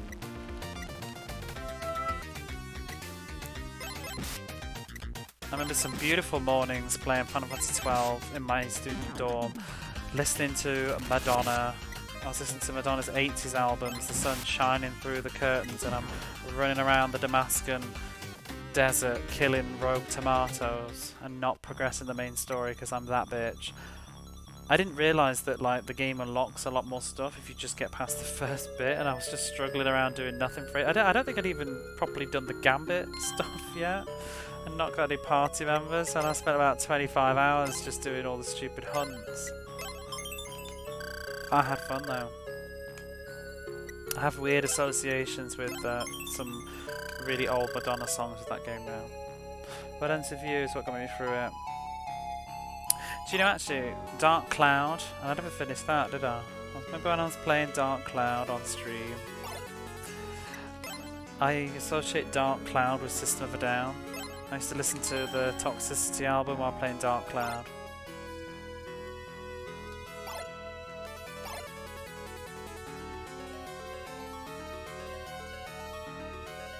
Little secret bit of trivia about me. I probably said it at some point, but it's been a while if I have. But I used to be a huge fan of System of a Down.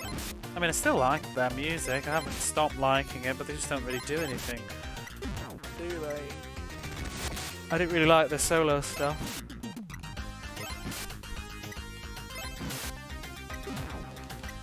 But I do have all their albums on actual CD. I used to listen to Steal This Album while playing Ico.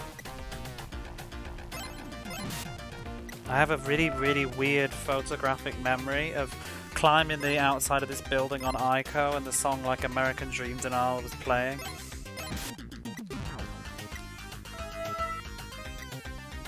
Then I remember getting their album Mesmerize and Hypnotize and playing Prince of Persia 2 Towers. Not 2 Towers, 2 Thrones. Do you remember that? Blasphemy. I used to actually listen to music while playing video games. I never do that now. I like to listen to the game music.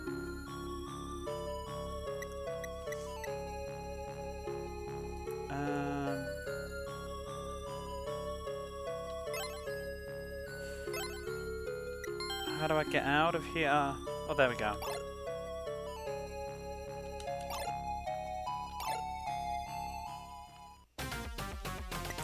I was looking at Parappa the other day though. I was debating whether to give it a go on a real PlayStation because I saw it for like, you know, $1 or something, but it was a really scruffy copy, so I didn't bother. I'd like to play the other one. Was it Jammy Lammy or something? I used to do that in Grime, yeah. Games started to get a bit too cinematic though. And I think it was also once I stopped living at home, at my mum's, I started to just watch TV at the same time. I would watch like a movie or something, or listen, well, TV shows. I'd binge watch. I have a really weird memory. What's that? IOIT?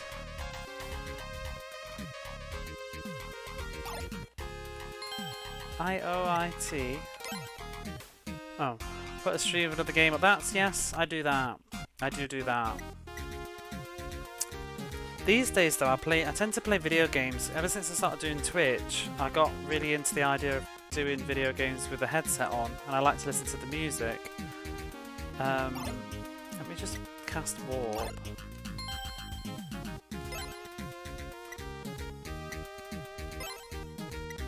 Oh, he hasn't got any MP. Bastard. I used to like to watch Let's Plays of the game that I'm playing. Like I said before, especially for like, I was playing something in Japanese, I'd like to see someone playing it in English while I play it, and see what the differences are. For RPGs, anyway. Do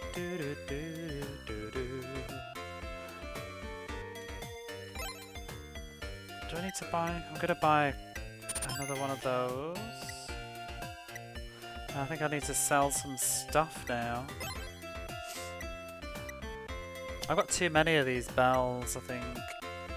Sell that. Gradios. Oh, hello there, Meridian Prime. I did see you there as well, Jay. Thank you for the raid. How are you?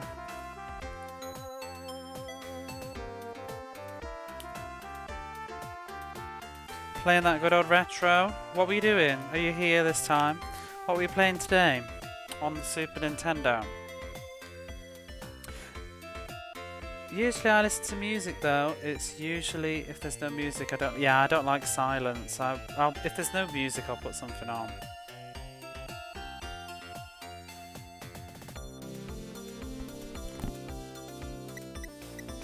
I noticed you went. You went live last night just as I finished. Otherwise, I'd have raided you last night. Because I think I raided somebody, and then as I was getting ready for bed, I looked at Twitch and I saw that you were on. There's somebody else who went live as well as I finished. This looks a lovely RPG. It is on the Super Nintendo. I don't know, but I think there's a fan translation on the Super Nintendo. I think because it came out on the PC Engine, and it has an English version on PC Engine, and I think somebody used the script from that and put it on here. Actually, maybe it's no. I don't think it was the Super Nintendo. Sorry, I think it's the MSX that they've done a translation for. Because this game is on so many different platforms. Right, I don't need that. Powermonger. Yeah, I'm not looking forward to some of those games that you've been playing. What was the other one? Populous. How much is this tarot card worth? 75? Not much.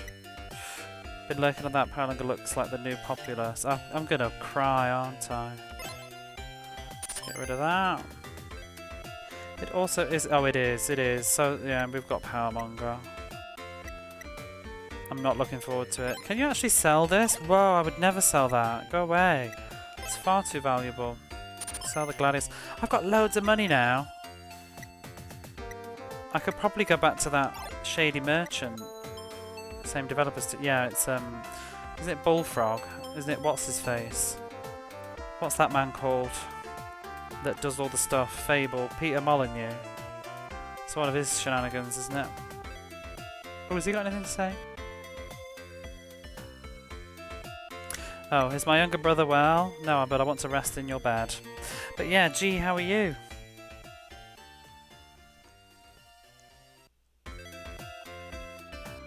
Okay, isn't it kind of creepy to just be like, hey there, just like hop into bed with Ro and then be like, see you later?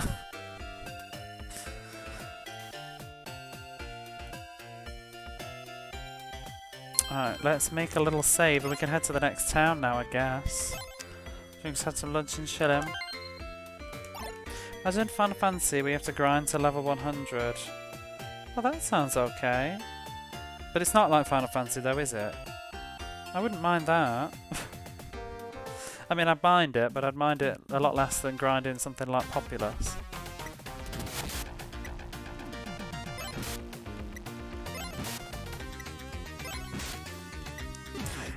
You should have a look though, like anybody, not just Meridian, but you should have a look at the Super Nintendo version of this on YouTube or something. It's actually a little bit different. There's some sort of improvements and then like unimprovements, if that's a word. Where are we? Serious?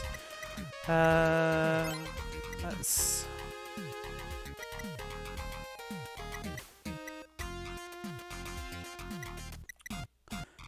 I can't decide what to do with them anymore, really. I'm terrible at distributing stat points. More crit, please. Oh, we've still got the effects of the bell. It really does last a long time, doesn't it? I probably don't need to carry so many. I wonder if it's going to last like the whole chapter. To be honest, it should just be default that you can always... Whoa, that's why the encounter rate's so bonkers. Oh, was that it? Oh, that was it wearing off. Never mind, I spoke too soon. How popular... I didn't even know it was on the Master System. Oh my god. Was it on the Game Gear then, I wonder?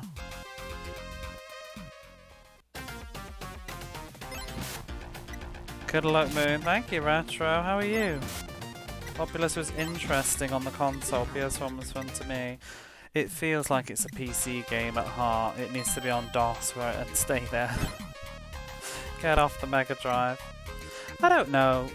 Would you say it was fun, Meridian? Though, like, can you get into it? They look bad, but what was it? What was it that I just played? I mean, I guess even Arnold Palmer, but stuff like that. Some of those games, like, you can get into them.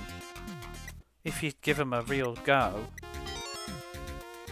Grandchild are populous on SNES. Exactly, that's the thing. Like, I think there's certain genres that we just don't really give much respect to anymore, I think simulations and strategy games and sports games are the games that we sort of just dismiss now. Unless there's something super significant like Civilization. What the chuff is that? It's like a mountain bandit bird. Has appeared looking for gold. What are the little expressions? What's that? Oh, Basami. It's like something stabby bird. Yeah, he will fucking fuck you up. Give you the money. I can't even think what this would be. Like large scissors things. Stand and deliver. The birdie highwayman. Oh wow, that thing went away. He will cluck you up. Oh, he flew off. Give a hoot and give me your money. I'm gonna cluck you up so bad you're gonna wish I'd cluck you up so bad.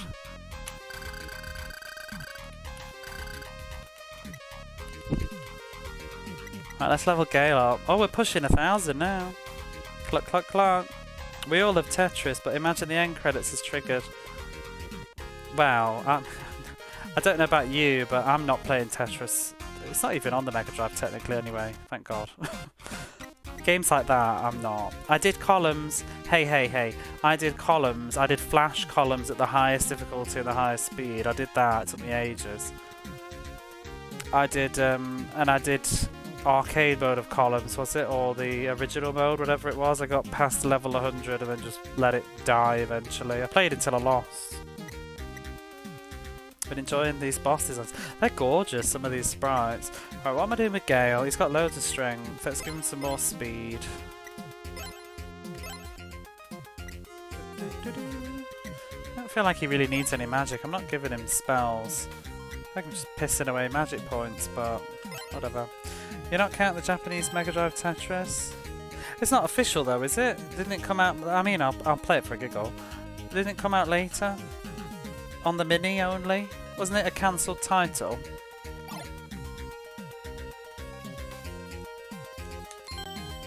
Oh, I can use the Eye of Joshua now. I'll play it anyway, I'm only joking. I'll play anything that's like of note. But I don't know whether I'll beat it. So this is Rizal, that's where we need to go. Is there anything else? There's a... ooh. I thought that said Royal, but I guess it says Roel. The House of Roel. It was official, but only... oh, yeah, okay. So then, and then it was put on the Mini, wasn't it? Well, let me see. Is it even in my list? I do need to figure out Google Documents and put it on Google Documents at some point. I'm just so like... you've got a document on thingy, haven't you, Meridian? I should put my spreadsheet. I should finish my spreadsheet. I just use it for my own sort of stuff at the minute. Is it in there? Oh, it is in there. Okay, yeah. Game 752, Tetris. Right above Theme Park. I'm looking forward to Theme Park. Nintendo being Nintendo. Oh, did they ruin it? I don't really know the story behind it. Oh, that's what I was going to say though. If you look at the Super Nintendo version for this, it's like I'm going to go to that house first, whatever it is. The Super Nintendo version has a bit different combat. It's got like smaller enemies, I think, and it's in a windowed thing, but it gave them original backgrounds. So when you have a random encounter, there's like a new window with a background on top with the fight, which the PC Engine version didn't have. It was just a black screen. Whereas the Mega Drive does this instead, but I think this is a nice medium.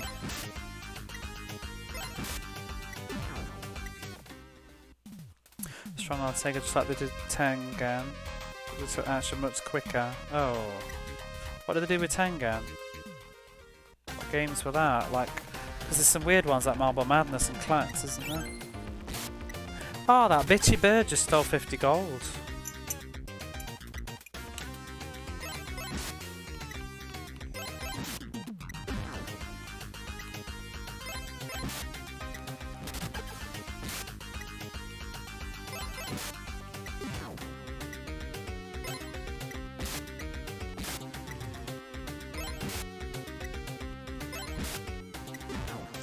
They got the rights to texture in the arcade, so technically they didn't for home release, but made a port anyway, and Nintendo said no you don't. What a time, eh? Nintendo need to bore off sometimes, in my opinion. Oh, we couldn't beat these before, and I think they were strong. Oh shit. They are only weak to magic, and we don't have any particularly good magic people. Ruh-roh. Oh, we could be in a trouble here. I might have to run away. He's got any magic. Oh, he threw a coin. Poison. Unless I can lower their defense. Dunno.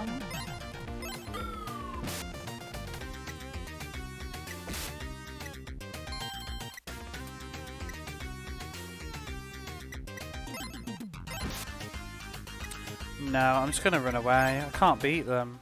I haven't got any magic users, but that means I can't get past, probably.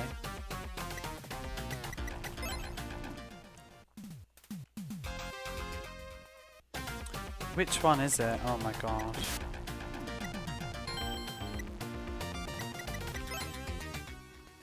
Stop. Oh! Let's go in. Oh, are you going to teach me some magic? Please don't make me play Othello, though. Tekken made their own version of Tetris before Nintendo did. And since they're making their own version for sale without getting the official Nintendo license, they got sued. Nintendo released their own version. Oh. See, I do always sort of think of Tetris as a Game Boy game. I don't think I've even played the Mega Drive version. I don't remember now. But in my opinion, I think Puyo Puyo is better anyway. And Kirby's Avalanche. Is it? No, not Kirby's Avalanche. Panel de Pom.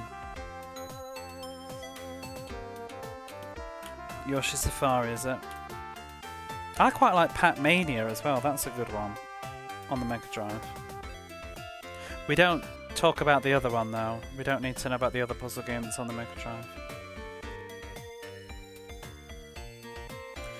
Mega Drive version's not bad. It's weird, is it the Tetris that's on Mega Drive Mini isn't the Mega Drive version, it's the port of the arcade. Oh! Is it available? Has it been dumped? The Tengen one then? Because I'd be curious to see the difference. Especially music wise. Who owns those 10 copies, I wonder? But anyway, what are you doing in a lonely old place like this? What? That's it? He's not going to do anything? He's got to teach me magic later, surely. We came all this way. This is the same house, like same sprite, isn't it? Just got a different table.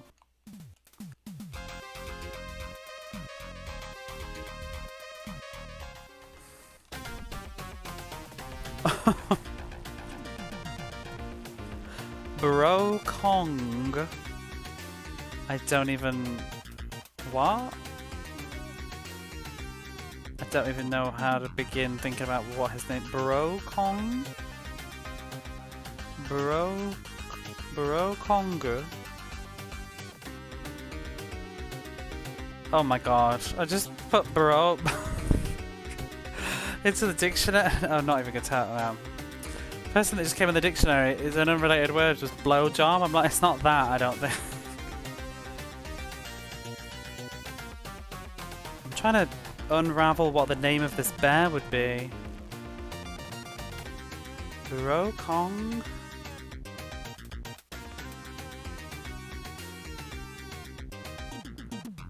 I don't know, but I quite like going with the idea of he's like Bro Kong. Like Donkey Kong, Bro Kong.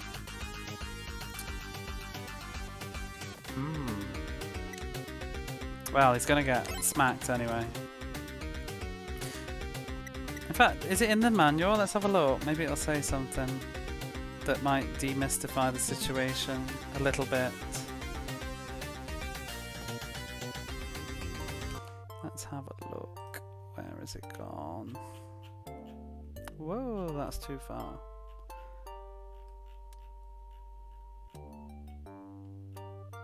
So what have we for— oh my god, there's that bird. I love that bird.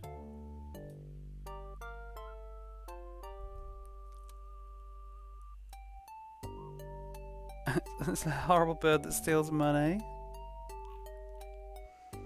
What is this? Oh, that's... They appear together with the bandit birds, and they cast Hure spells from the sky. And there's Bro Kong. They tend to appear with two of those bee enemies and attack with a like a mace, a bunce bit thing. Oh, it's a monkey. So it is Kong. It doesn't look like a monkey, but it says here it's a monkey warrior, a monkey swordsman. There's that stupid turtle that I can't beat. And there's enemies that we've not done yet. Baram.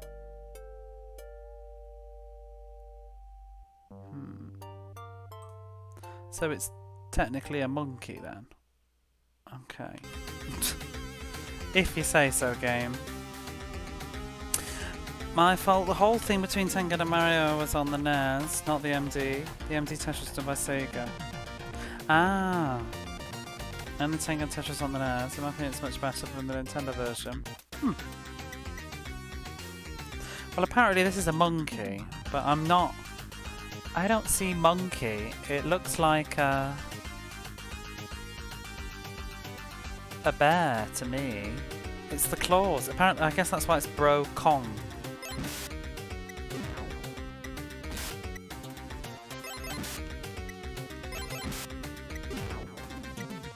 I see a dog.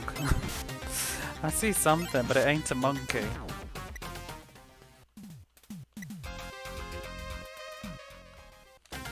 Looks like a bear, yeah. Oh my god.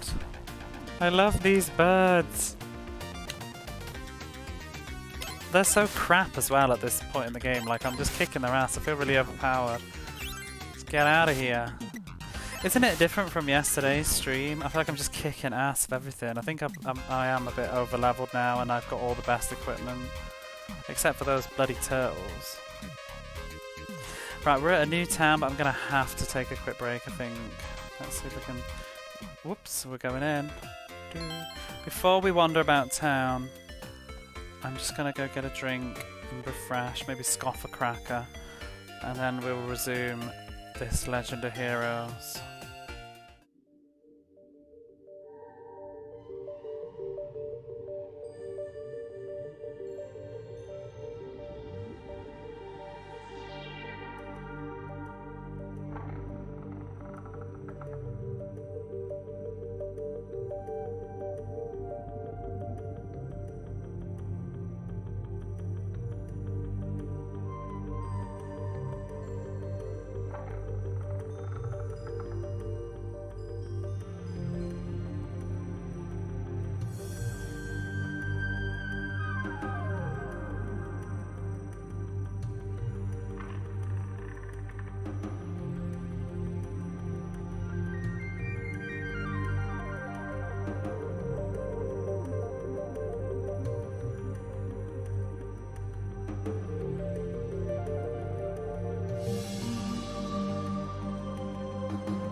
Giraffe sass. Don't sass my giraffe.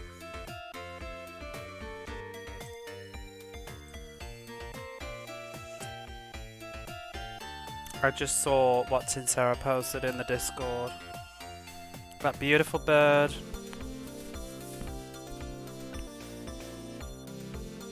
Serotonin, hello there. How are you?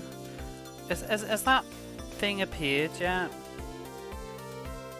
I'm wondering if the bird. Whoops! I'm wondering if the bird will appear yet.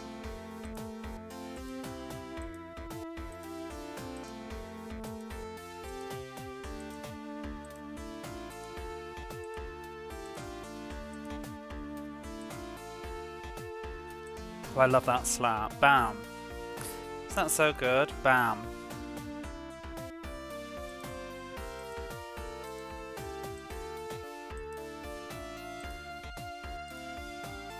I don't see... It's hard to tell whether these are in random order or not. Oh yeah, they are. Where is...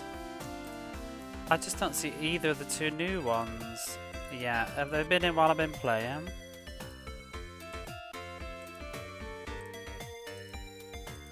Well, there's Barbara.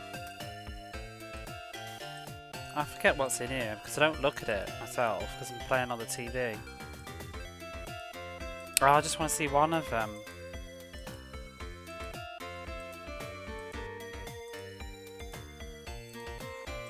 You know, of all the chances, you think at least to see all these twice. I'm not convinced they're in there properly. Maybe I need to add the whole thing, the folder again. Or maybe it'll be an extreme. Because my new one's in there, him being crushed by the slime. Oh, I give up. Let me see if I just add it and remove it again.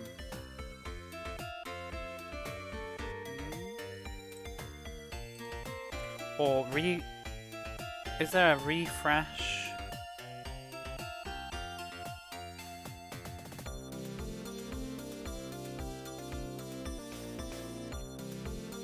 No, I don't know.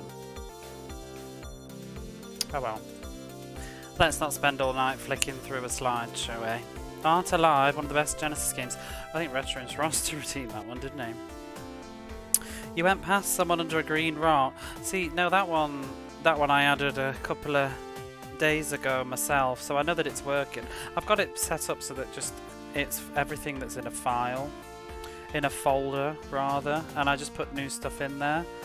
But well, let's just test that the pictures even work. Let's grab one of them, Bird Boy, because I can add him to the Sight and Soon screen anyway.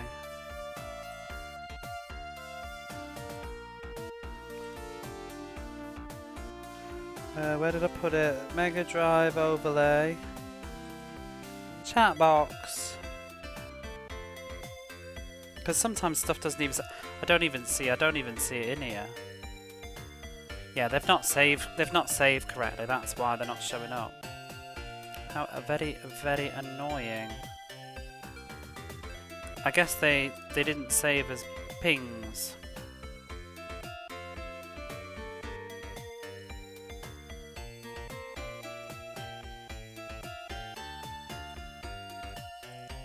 What format have they saved as them?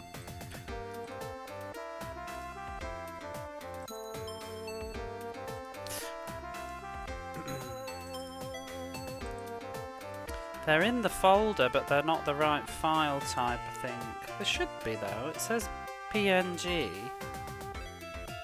Do I have the PNGs, or do they need to be JPEGs?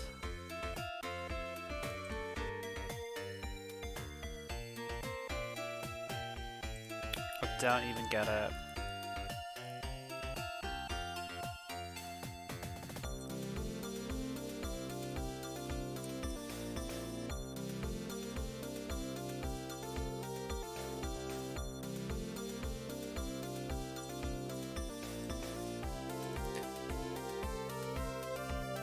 Oh no, I can see them. There's Stabby Bird.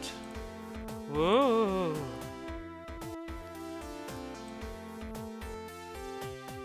Ooh, trippy.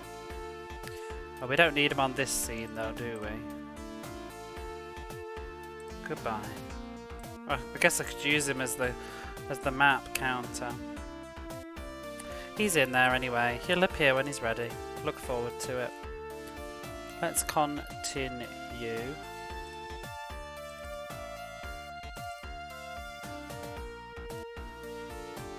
Okay.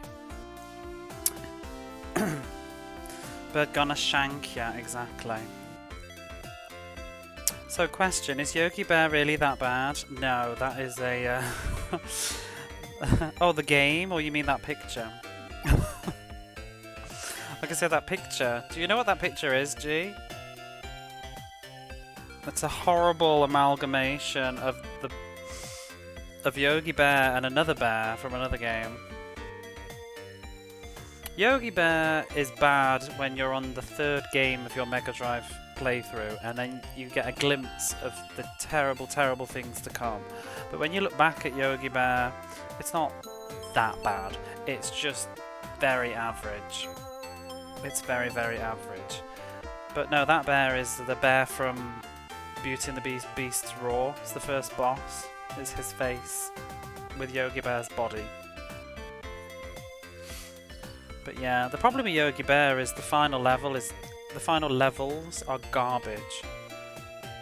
And if you get game over, obviously you have to redo the whole game again.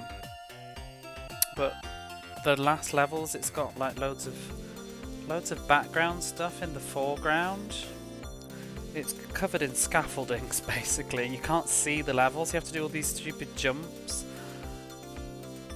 You have to do all these jumps, and it's really hard to see what you're doing. You're about to play that. Well, you'll be fine as long as it's. The problem with like Beast's Roar and Yogi Bears and things like that is they're alright for a bit of a mess about, but when you try and actually finish the damn things properly, like, that's when they become unbearably awful. Yogi Bear was alright though. Yogi Bear had the decency to piss off in one stream. I didn't get game over. I was very close to. I nearly died on the final level. That's why it was so memorable. Nothing like Yogi Bear. I mean, he's better than your average game on the Mega Drive, but it's not that great. But Beast's Roar, that is absolute shit. It's one of the worst games I've played. Bell's Quest is so much better. Roar of the Beast, yeah, it's really, really hard. It took me quite a while to get good at that game, because the Beast has got a really short hit, and you have to get really close to the enemy. It's very miserable. I don't know who they thought their target audience were. There are always the games that make you wish you would play. Exactly. We look back at Yogi Bear and think it wasn't as bad as we thought. Fantasia was pretty shit too, but Fantasia at least isn't too difficult. Bell's Quest is legit good. I like Bell's Quest. Roar of the Beast was a hot mess. Anyway, speaking of that, the owner of the Lord of the Castle, Geston, Lord Geston, is well, he's been injured while fighting monsters. Oh no.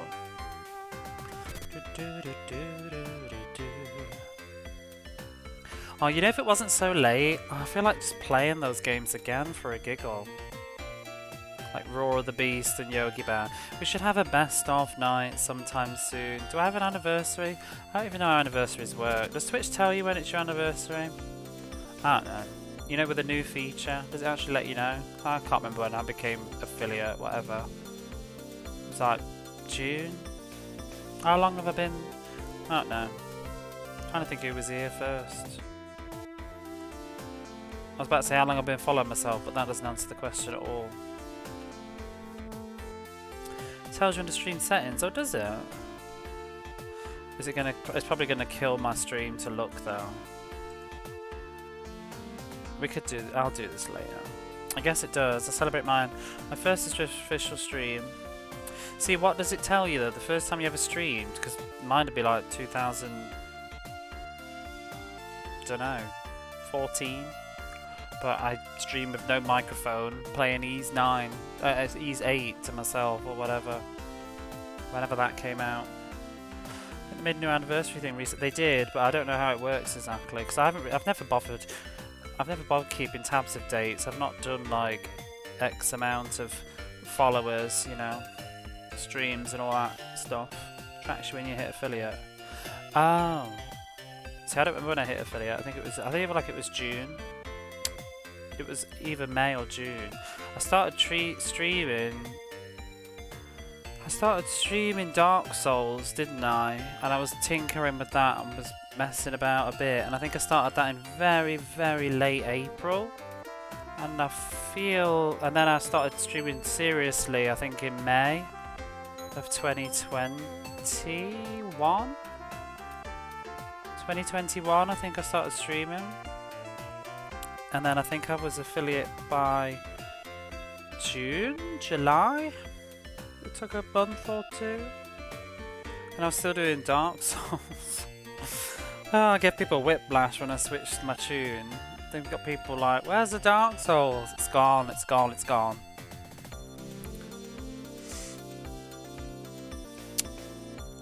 My first Switch stream was November 12, 2016. You remember that? Because I streamed the NES Classic. And Nintendo being jerked about people making contact. Oh dear. See, I didn't even have a microphone when I first streamed. I was too shy. Not when I did Dark Souls. This was years ago. I streamed Ys 8 to myself. Some people showed up eventually because it was a new game and it hadn't come out in English yet. So some people were like in chat like, how is it? And I just typed back like, it's fine. Hello. I'm playing a game. And I did it from my PlayStation. I didn't have a capture card. Because that was the thing, when I first started streaming this time around, we will do this dialogue in a minute, but me up.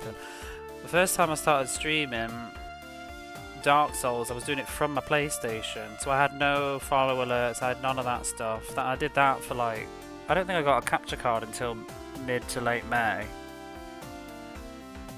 And then it sort of got, I know I started doing Oblivion. I was too shy. Streamed for like a couple of weeks in May and didn't come back until August. I saw a couple of yours because I had a little nosy at you after you Big Tour had raided me, and I had a look at your Twitch and I was like, oh, who's that cute person playing those idle games? And here you are now. Your stream anniversary was January 2021.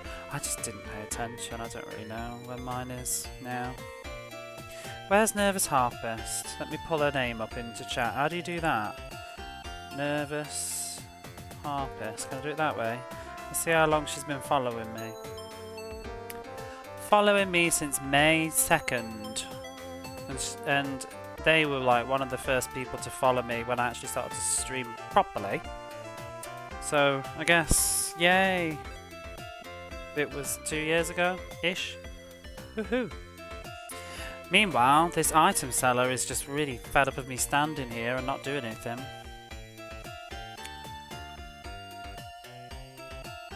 Oh.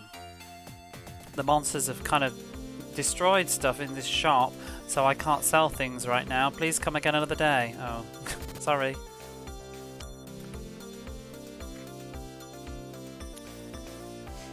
But yeah, maybe I'll just I was thinking more to do an anniversary of the Mega Drive stream, but then I was lazy and missed it because it was at Christmas. I started the Mega Drive challenge December 3rd, I think, or something, is when I played the very first Sonic Mega Drive stream. December 2021. I'm sorry, I need to... Oh, there we go. So, I guess, what, how many games are we now? 133, and it's taken me, oh dear, it's taken me like a year and 5 months. This could take a while, eh? Although I did lose a lot of steam after in the summer last year. I think I followed you after you raided. Yes, when I raided you and said orgasm in your stream and nearly got banned. It was great. I didn't say orgasm, I said orgasmic. But yeah, it was a bit whoops-a-daisy. I didn't think, and I just put my foot in my mouth. Because obviously, anybody that doesn't know Tinsara is a lovely streamer, but a little bit different to me. Tinsara watches their language, has a PG-friendly stream, and I was just like, I commented on Legend Dragoon, and I said that Rose does her attack, and she says the name of the attack in a very orgasmic way, and it was a bit too pre-watershed for me, wasn't it? It's addressing the raid that we are PG-13. Yes, and then one of your mods banned me. Temporarily, it was like a timeout. I think I think they just panicked as well, you know. I think they were being protective, like, who are these strangers coming on in? You've got to, haven't you? So, I think they said it was a mistake, but I don't have any. It was a memorable introduction. 50 Shades of Moon. Oh, look who it is. If it isn't the big, tall, not small himself. I'm sure I was just talking about you a minute ago. Between you and your MD quest, frame rate on YouTube, and my buddy who's at Public School, all are inspirations for Grown Up Genesis project. It's been fun to see you doing some of them too, because it's fun because I know what you're talking about now, because I've played through some of them myself. And it's fun because you can ask me, like, what did you think of that? I heard orgasmic and had to say hi. People react that way when I show a fair bit because of my name. Yeah, to be honest, I have to say, the first few times you've popped in here, Barface, I've always been like, oh god, who's that? It does look, your name does look like a troll name. Like, I keep waiting for the, because I think it was when I was playing this the other day, and I'm thinking like, who's that? And I'm like looking, I'm like, you follow me? And I'm like, oh, here we go. Got like my finger ready on the ban button. So, I don't even know if it's the Barface pass. I feel like it's the it's the capital letters that does it, I think. It's the capital letters. Sound like you're shouting. Gotten pretty bold since playing Thief. I've been cleaning the kitchen and shoving food in my face. Well, I've just done that. It's eavesdropping. But yeah, no, I was just going through the raid list one night and I just saw Tin Sarah on. I follow the you know, for all the smack talk that I do about Legend of Dragoon, I follow it on Twitch. I have it as one of my follow categories, and it just said somebody was streaming it because someone's always fucking streaming it, and you were streaming it, and I had a quick look through your profile and I thought, oh, this sounds like a fun person. Let's go over there. I've been banned for my username before. Some people think I'm a bot or a troll, I guess. Big, tall, not small, or they just think you're very suggestive. I don't know. But anyway, this lady says. Don't know.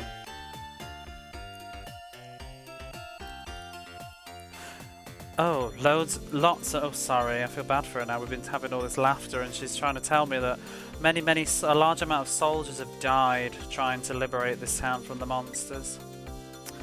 Whoops. Why are we still this thief? I don't actually even want to be him. I want to change the leader. There we go. Yeah, but Dreamy, you get banned for being bots, don't you? Because you're always lurking. Glad you wanted in with your community. Yes, it's funny really, because some raids, like, you kind of raid and then it's just a whatever, isn't it? I've had a few of those, but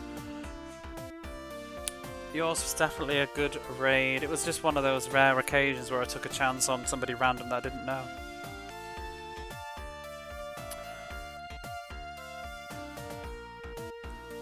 Wait, yeah, I was going to say, I'm confused. So Prince Serious says to this guy, he said, I heard that this town was under occupation of the monsters. And then the man says, oh, didn't you know?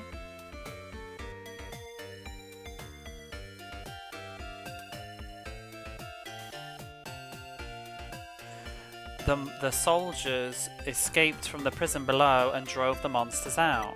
I think there's something suspicious going on here. I think there's shenanigans. I think that they're all like shapeshifters or something. I played too many RPGs. That's my theory.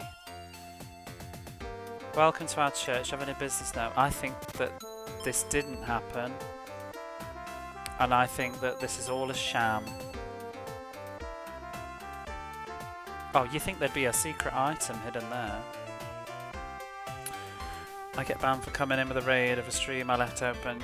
Every time I open my own page to like get ready to whatever to go live, I always say like Dream of a Gentle Sheep or Big Tall Not Smalls there. Little bots. I actually ban bots because they piss me off. I don't like it. But I always look first. If I'm not sure, I don't ban. But I always do a little Google check or whatever. I usually look at the profile if someone's in my chat and they're clearly not here. Do you know what I mean? And like I'm not even streaming. The way that I usually catch the bots though, because let's face it, I play a lot of obscure shit that nobody's following. So if I'm streaming Mega Panel and it's got 2 followers on Twitch and I'm streaming Mega Panel and I've got these like 2 people that are immediately in my chat the moment I've gone live, it's very likely that they're bots. Do you know what I mean? I don't think I just managed to find the 2 die-hard Mega Panel fans that are just, they've been sitting there and they're like, yes, it's time! Somebody's streaming it. I don't think that's the case. I think they're just bots and they've just hopped into whatever's just gone live. And that's when usually I will clear out that riffraff. But and you can tell because you click on them and it's usually just some sexy lady like looking all booby. So you tend to know it's a bot, or they've got those stupid Pepe Frog things which I don't care for at all. That's why I don't have things like Better TV. I don't want that emote in my chat. And users that tend to have it as their profile picture tend to be bots or mostly not very nice people anyway, so I'll take my chance. I have to have the Twitbotch page open and cut and paste. Yeah, I check that as well. And then again, like I said, if I'm not sure, then I just don't bother banning, because you never know if it's a lurker. And I don't mind lurkers at all. 304. No, how? Oh my god. I don't remember how much it costs. I dove in here for Mega Panels. You got me through Mega Panels, Tin Sarah. I was losing my shit with that game. Anyway, this old man. Hello there, fellow human. This old man. You guys, do you have some business with me? I said, I'm looking for somebody. His name is Eric. Do you know him? Eric? Oh, that's me. Maybe this isn't a monster then, I guess. It looks like he's got a hamburger in the middle of his room. So, actually, your older brother wants us to come and check. Asked us to come and check if you're safe or not. What did you say? My older brother?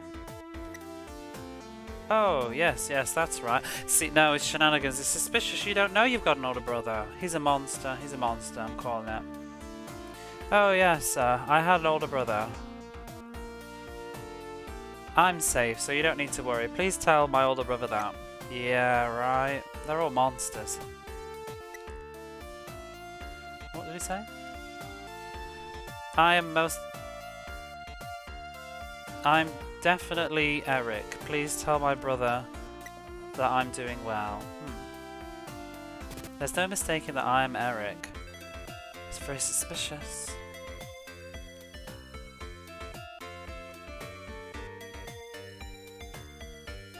I've only had to ban like 3 people, one I still toil with. I had known them elsewhere from YouTube days. Regular. Yeah. I've only really banned one person. I'm not going to go into who they were, but I did. They made me feel uncomfortable. They just borderlined on a little bit just obsessive, and I didn't like it. So I got rid of them.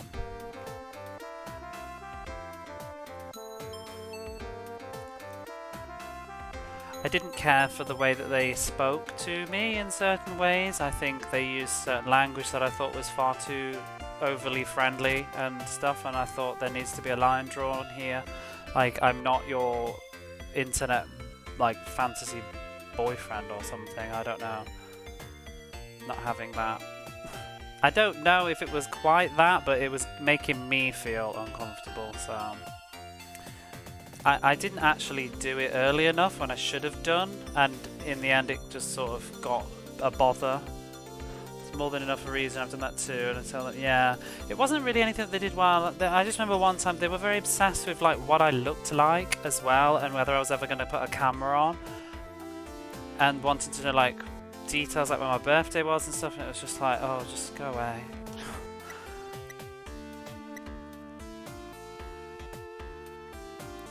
I'm sort of glad that that happened so early when it did, because it sort of put me on alert earlier to be more cautious, I guess.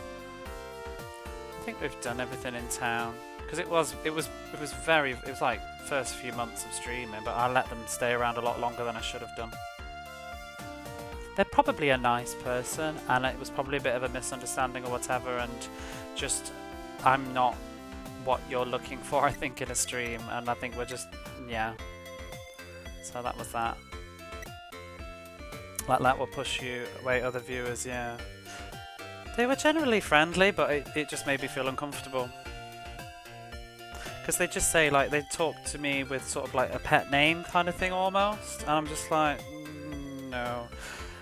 And basically, anybody that comes into my stream, they used to say, like, how's the sexiest streamer on Twitch? I'm just like, how do I even respond to this? I don't want that as a greeting. Thank you. It's just not called for. How to deal with people, and because at the end of the day, like, I'm literally just a fucking voice. I'm a voice. You need to check yourself, I think. I mean, I might well be the sexiest streamer on Twitch, but you need to check yourself. I've had to deal with people who have been uncomfortable with me in DMs, and when they didn't get what they wanted, yeah, that's the thing. I was just worried about it going the wrong way. I was worried about them becoming aggressive or something and they didn't. Like, they've never contacted, I mean, I blocked them anyway, but they've never done anything. I've never heard from them, so I think they took the hint and left, which is fine. So, and now I don't really dwell on it.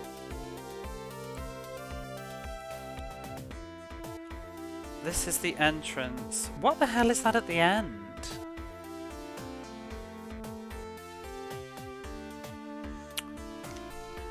This is the entrance to Castle Rizal. But why does it say...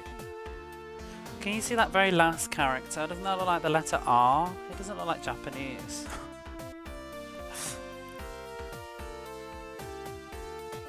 Started feeling being treated as a trash stuff for whatever reason. I think it becomes dehumanised in a way I like, just not gonna say. Rise of reaction. Yeah, and I also it sometimes just felt a bit flirtatious, like, don't flirt with me in chat, like, while I'm live. Like, no, what? What's going on here?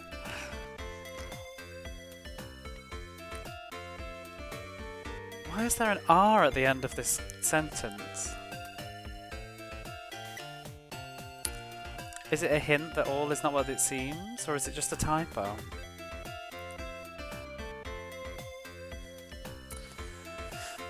But yeah, the other thing, really, they used to just post in my Discord like every single day, copy-paste messages of just this greeting stuff, and they did it. Nobody ever replied, and it was just totally flooding my Discord with I've deleted them all, but it's just flooded my Discord with all these like happy Tuesday, happy Wednesday, happy Thursday, happy Friday, and it was driving me insane.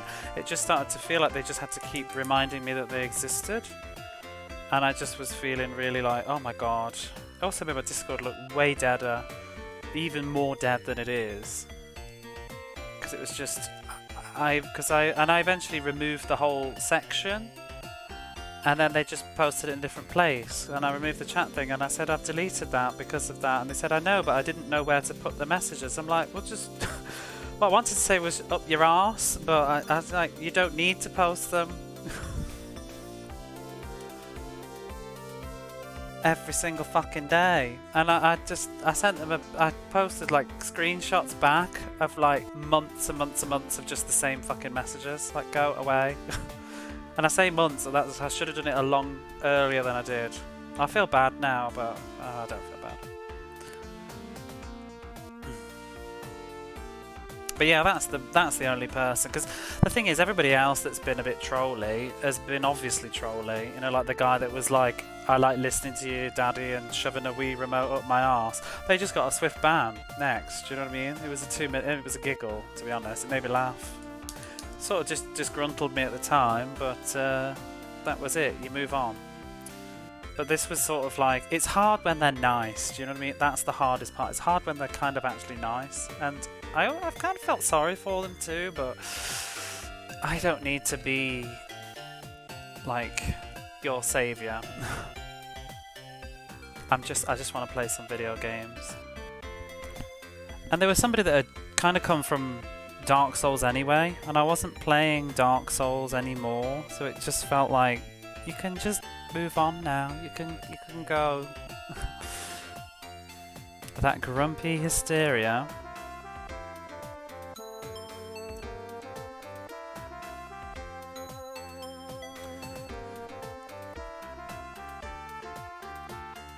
Anyway, he says we can't go in the castle, so you should step back.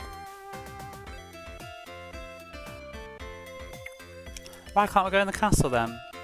There's shenanigans then, so I reckon that this whole town has just been flooded by monsters. They've taken over.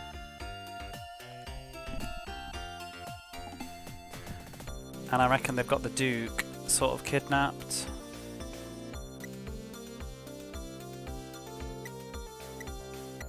So what are we supposed to do? Maybe is this just going to be fetch questy? Maybe we just need to go back to the original town. Oh, he says all of my shop's stuff have been stolen by the monsters. But yeah, generally when I've had to ban people, it's been pretty obvious the reasons why. Sometimes I preemptively ban people. If I see people being a dick in another person's stream, I'll just ban them in mine now. You know? My only thing that I've always said is I wish Twitch would... I get why they don't, but I wish that they would stop people from watching you when you ban them. Because that's the reason that they do it. They want to watch the reaction, don't they? That's where they get the kicks. And I wish that you just didn't appear. I wish you didn't appear to people when you ban them. Because if I preemptively ban somebody who I've seen being a dick on somebody else's stream, then I don't want them to find me. And then click on me by chance and then wonder, oh, why am I banned? I haven't even been here. Hopefully they'll just not bother. Do you know what I mean? But yeah, I mean, I think there's been at least one person from... I've been in your stream, G, and I've seen somebody in chat and I thought, yeah, I'm not having you here. Ban people can still use alerts. Interacting with alerts, found out that the hard way. In what way?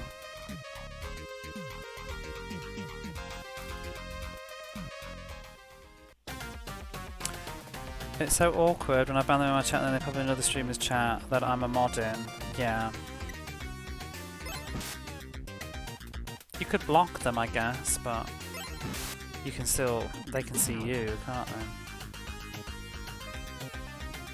I think the ones in the rewards are blocked.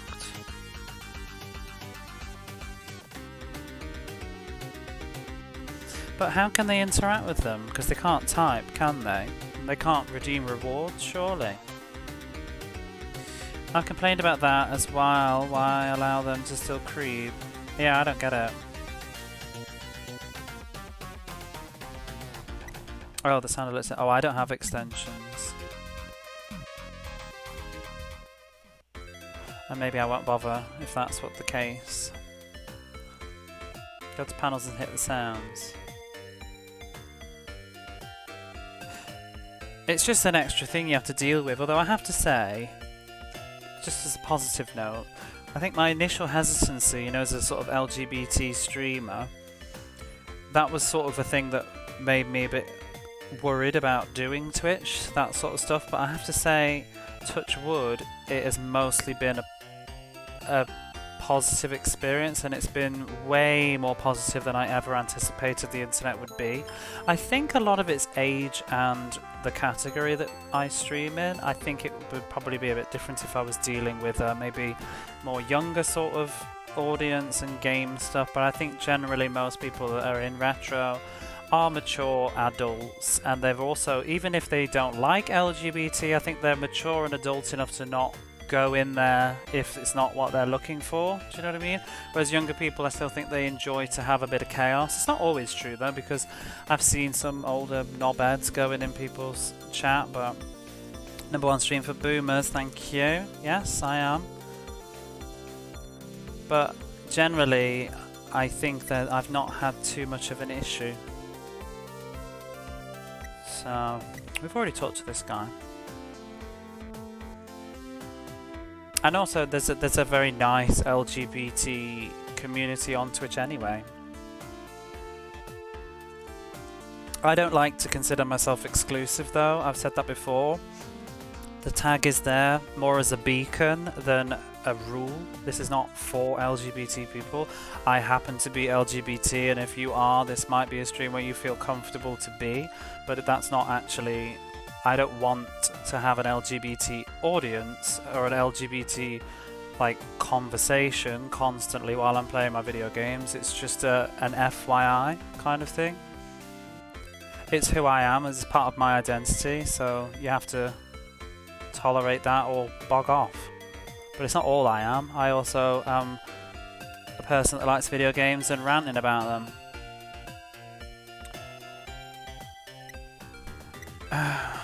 I also really don't like Aero the Acrobat. Nobody's got any new dialogue. I don't know what to do. YouTube's much YouTube's got that weird anonymity thing though. You can just dump and run a comment, can't you? I've got stuff on YouTube now. I've got VODs on YouTube, but nobody's watching it, so nothing happens really. But I have to say, YouTube's a new area for me, so I'm a little bit worried about YouTube. But I don't do content like you do, where you're up there and actually putting yourself out there. I'm literally just uploading this as we're talking now. And you know, I'm getting like probably 8 to 10 views on my videos, and I think most people closed it after 2 minutes anyway. It's more there as an archive than a thing. But you know, somebody might watch one video and then decide to come and hop over here to catch the real thing. I did that once. That's how I originally got on Twitch in the first place. I was watching somebody's VOD on YouTube. I didn't even know what Twitch was. I didn't understand who they were talking to. I thought they were talking like a Let's Player, and then I was like, oh, there's like, is there a chat or something? Like, what's going on? And I eventually read the details and saw it was Twitch, and I thought, oh, I want to watch them live. I was just watching someone play Phantasy Star 4. Arrow is Arrow. Welcome back. How was Rizal, he says. Is my younger brother safe? Oh, he is safe.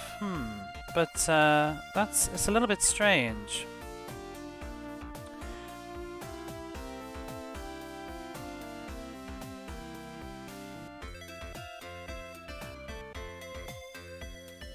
So the village was peaceful, and it's like the monsters hadn't occupied it.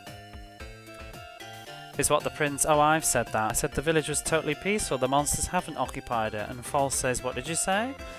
But... So the country has been liberated from the monsters? Gale says, no.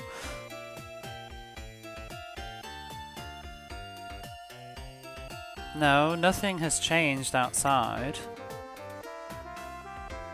But also, your brother seemed a little bit strange.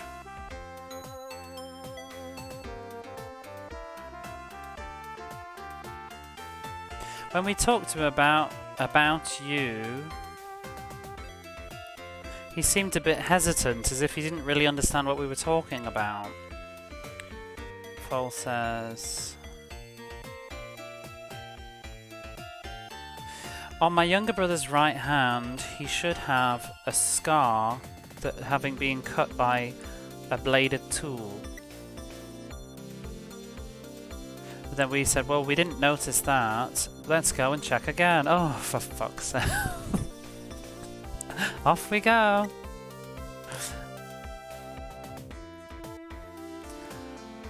File says, oh, you seem a little bit tired. Maybe you should rest just for tonight. Back and forth, back and forth. That is what this game is, isn't it, Kura? I really need to make a VOD channel, also because I'm running out of space. But you see, I don't keep any of this. I've just got it on Twitch. But I did hear in the past that Twitch has lost all of its VODs before, so it may well happen again. So I decided to put them on YouTube.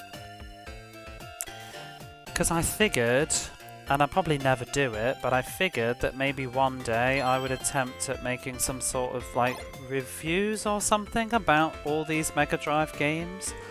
I just don't have any of the production skill. Don't know what to do, how to do video editing and all that claptrap. And I think the days of just doing a video and talking are probably gone, but oh well.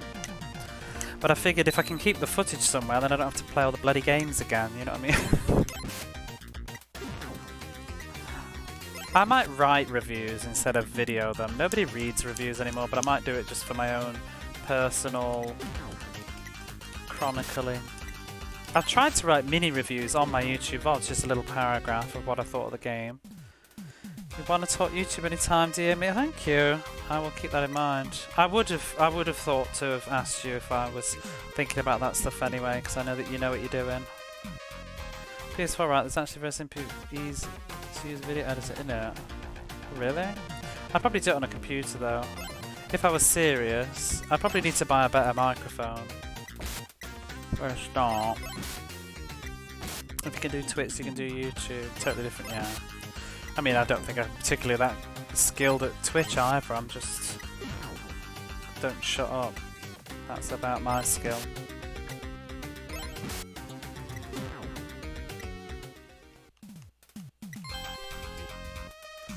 Runan's leveled up.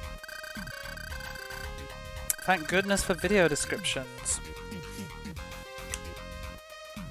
Oh, about the Twitch thing, yeah. That is a skill. Well, I'm very proficient in not shutting the fuck up. I was talking to my friend about this the other day though. We went out for a walk. Oh my god, I've got a crazy story as well that I keep forgetting to tell everybody, but I can tell you this crazy ass story. But first, let me finish that first thought.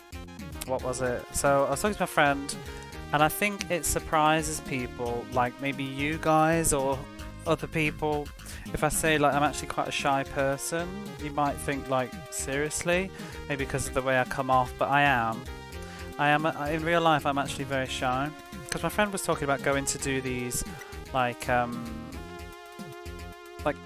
language exchange things or culture exchange things and just meeting new people. And he said that he just went and he met these new people and he was just talking to strangers. I'm just like, I could never do that.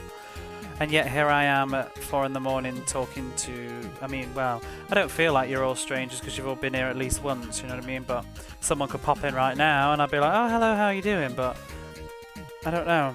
Going in person, it's a bit different.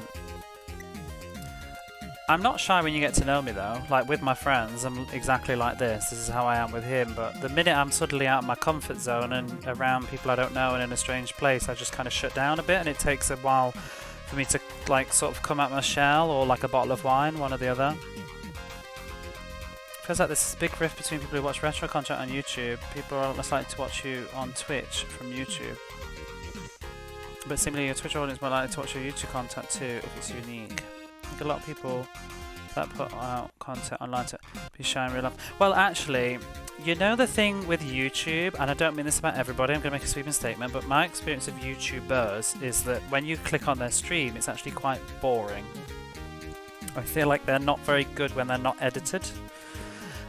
When they've just got to fill hours, I feel like they're actually a little bit dry. And they have too big of an audience, possibly two, so there's not really that sort of interaction. And they have a very expensive setup and all this stuff, but they don't really know how to talk to people at the same time, because all they do is make videos, do you know what I mean, and reply to comments. They don't do it live, and it's a different skill. Is my experience as a viewer. I don't follow anybody on Twitch that does YouTube that I knew about first, I don't think. Because I did follow one or two and then I just unfollowed them because I thought they were boring. I'd rather watch their YouTube videos. Or they stream at just hours that I can't watch. Let's finish this.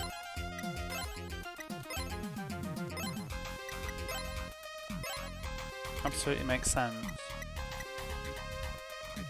Another YouTuber's live stream.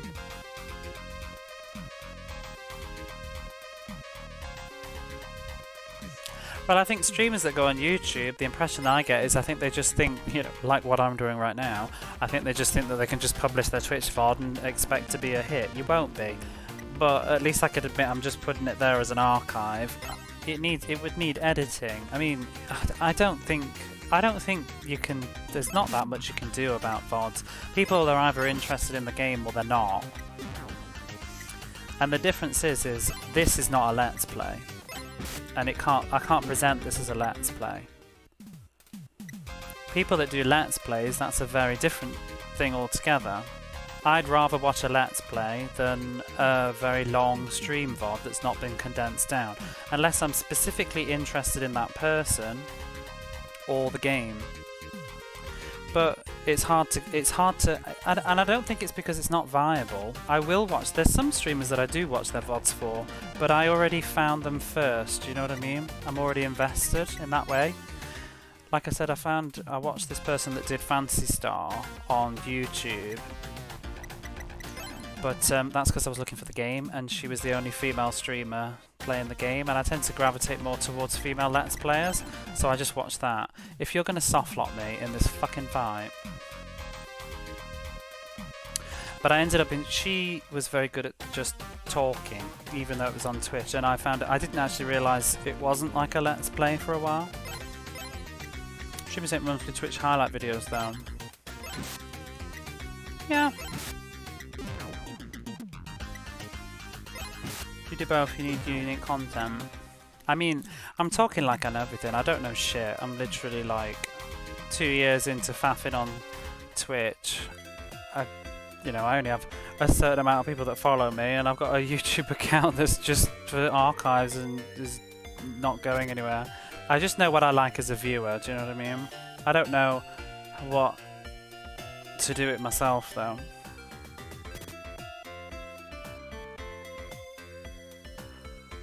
But I'm having fun.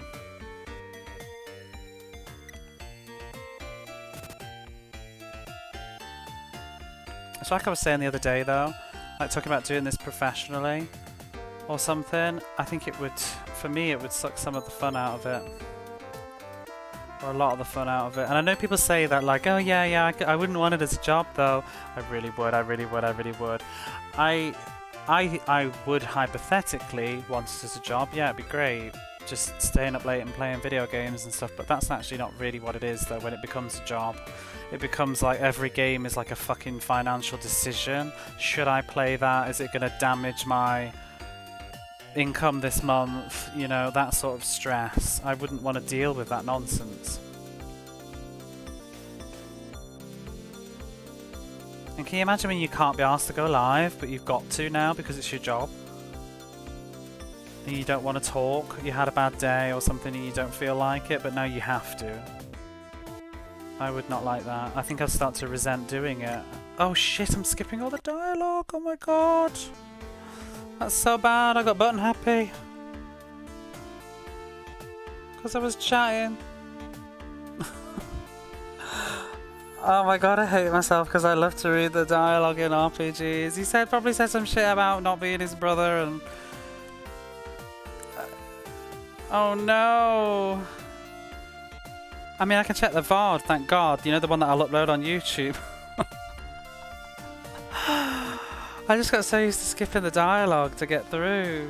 Oh no. Well, I'm going to assume we'll fill in the blanks, right? This text box says, you're not Eric, just who are you? So I think the last 3 text boxes was, let's say, Gail was like, alright then, how you doing? Let me shake you by the hand. And then the prince was like, oh, look, his hand, it doesn't have a cut on it. He's an imposter.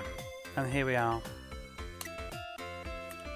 And then Eric says, hoo hoo hoo hoo. What's this?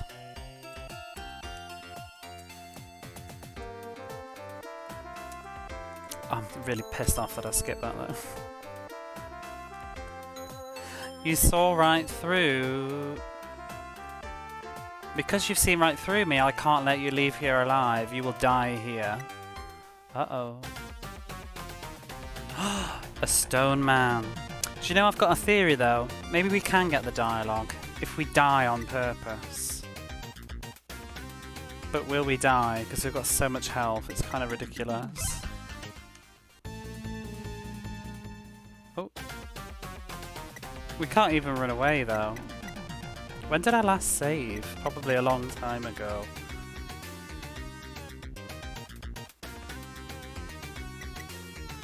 Let's see, what would happen if I do defense? How much damage is he gonna do? Oops, I didn't mean to attack. Stop attacking!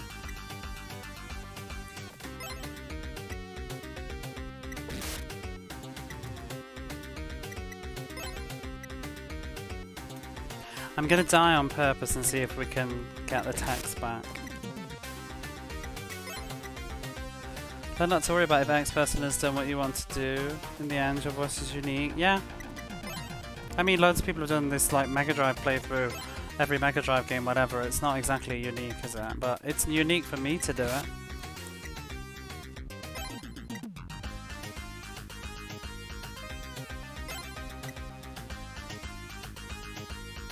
And like, you're doing some stuff like that now, G, aren't you? But it's still not the same as this. You're doing it in a different way. You're sort of playing through the games briefly to make sort of a video out of it.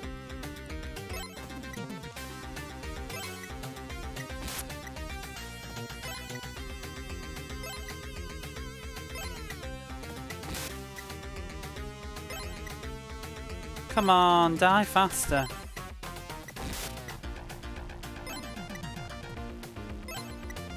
I'd like to do something with YouTube, but thinking of something unique that I care about as a challenge. I know what I'd like to do. I'm just streaming from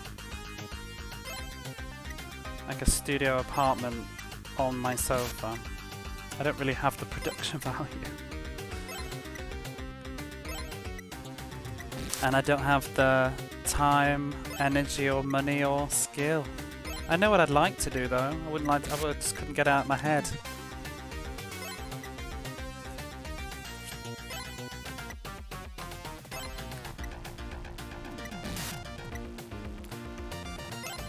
Oh, you're copying it. I can't believe people even bother with that anymore in this day and age, because all YouTube is the same stuff. The minute a new game arrives, it's just the same like 20, 30 YouTubers all doing their review.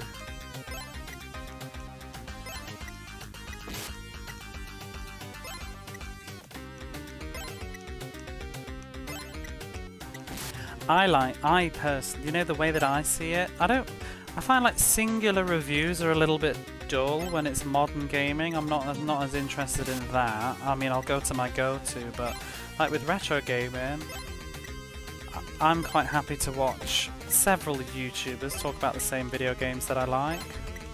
It's more variety. My main problem with YouTube is the trend to get shorter and shorter. I like long videos. I don't like shorts. I like long content.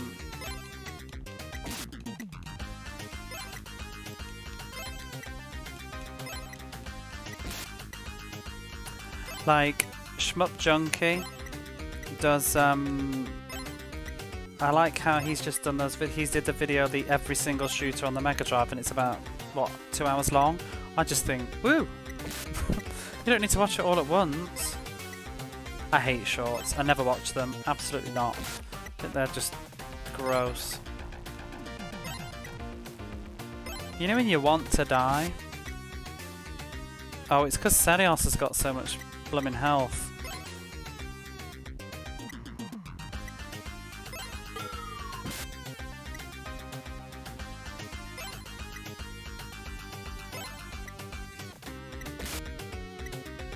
Right, Ryudan's nearly dead.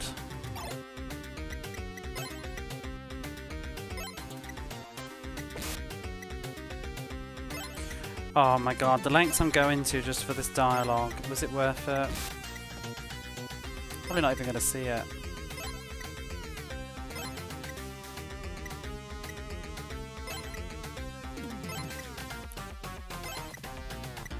How overpowered am I? He keeps missing now.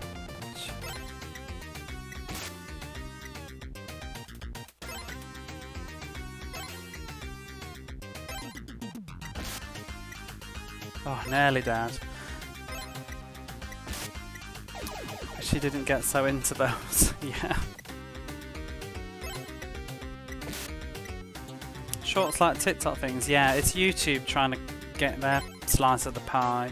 Because unfortunately, I am under the assumption that the younger generations today only really like short content. They just want to binge through short videos on TikTok and stuff, and I think YouTube has obviously caught wind of that, and I think that's why TikTok is so successful, and probably they're not watching YouTube as much. So YouTube has introduced shorts, but I think most of the hardcore people that watch YouTube don't like shorts, and a lot of content creators don't want to make them. Harden the algorithm, yeah. I don't like shorts because all the people that I follow, like YouTubers and stuff, when I see their shorts, it just feels like so forced because they feel like they need to now because of the algorithm. They've got to do it, but it feels like they don't want to. Not into shorts. I prefer trousers myself. Increasing attention span overall, exactly. Because, you know, if I see like a new channel, if I find a video that's like, oh, a retrospective of Phantasy Star or something, and I see that it's like 10 minutes long, I'm just like, oh, let me find a longer one. Because I usually want to watch something in the bath, or like while I'm cooking, and I don't have to keep finding videos. Like cargo shorts. Right, we're dead. Let's see. I'm wondering if I do this, will I get to do the dialogue again?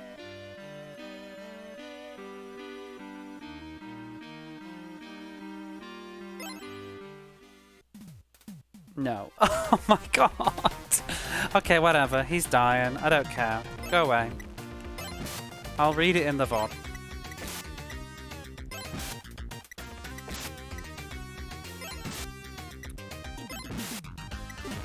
Bye-bye. How easy that was. Do do do. So I'm gonna guess that they're all... Wait. What was that, like, wibbly wobbly noise? Oh, it was the stairs. Everybody's an Iron Man. Or not iron, stone. All these rock men.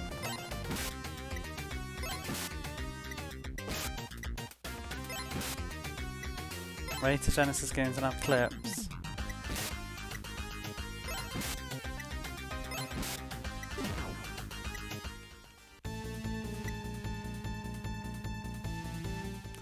I'm quite happy here, just playing these games.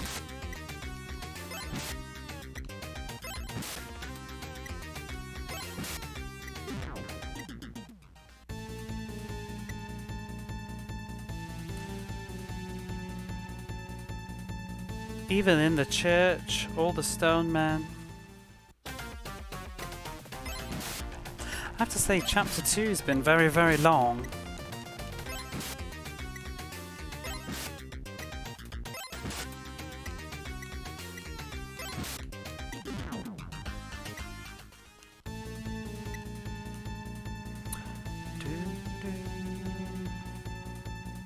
Didn't I call it though? Didn't I call it before the plot even unraveled at all? I bet you'll think I'm making up the Japanese and I'm like reading it in advance and pretending to work out the plot and not telling you that they already said it, but they didn't say it. I called it. This town was full of monsters. I knew it when we were walking around town, and the clue for me was that the I swear I'm not. I swear that the clue for me was that both the item shop and the weapon shop wouldn't sell me anything, and I thought, there's something going on here. Why can't I use any of the functions of the town? And they had said that it's been the town had been taken over by monsters, but there's no monsters here. And I was thinking, well, why is nothing conveniently working? And then I realised, oh, the king's been injured, and we can't go in the castle. Hang on a minute. And also, I wonder if it was intentional with the dialogue, why his sentence finished with the letter R. It was like a weird... Is it like supposed to be monster language? That hideous Latin alphabet.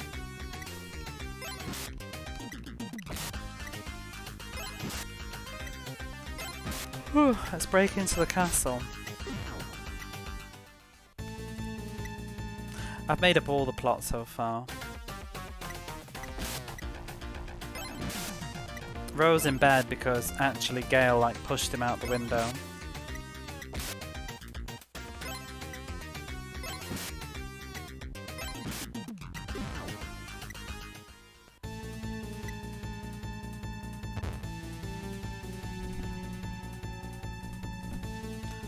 Oh, look at them all go.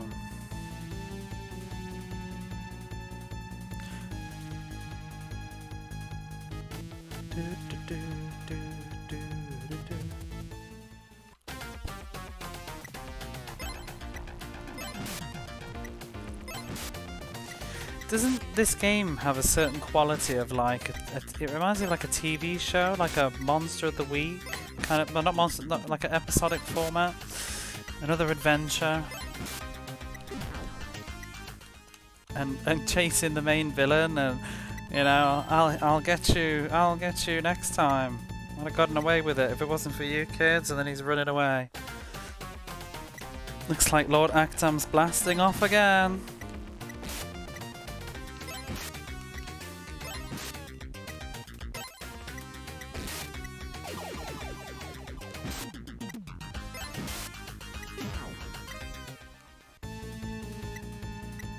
All this time and you couldn't reach it. I know, I can't. How are you, Jamesy? Were you here before? Sometimes I get confused whether you've already said hello when you just come in like that. It all blurs together last night and today.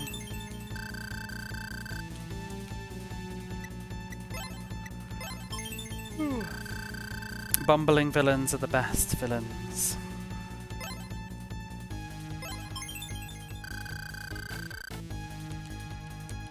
Well, that's what this one does. Every time we get close to him, he runs off. I can barely read Japanese though, to be fair. No, that's not a lie. I'm just being modest and British. I'm confident. I'm not amazing, but I'm alright. There's better people. I'm trying hard though. I'm trying.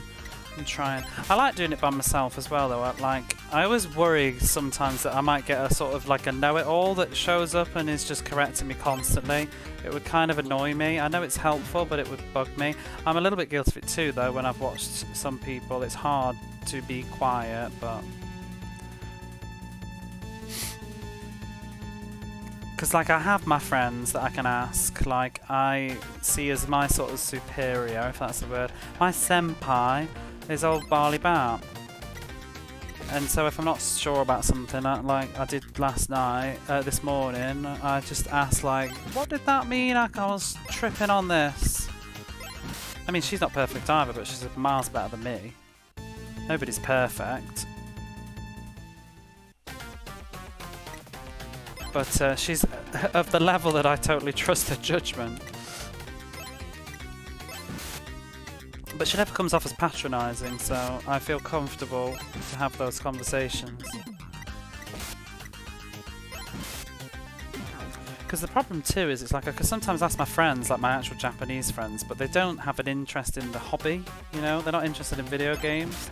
And they don't know the context, and also they don't really know how to just because you speak a language natively doesn't mean that you know how to explain what it means to somebody else. And so a lot of the time they'll just be like, oh, I don't know, it's like, I don't, you know? It's not the same thing.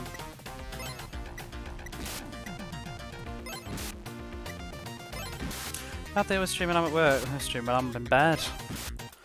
She hasn't streamed for a month though, I don't think now.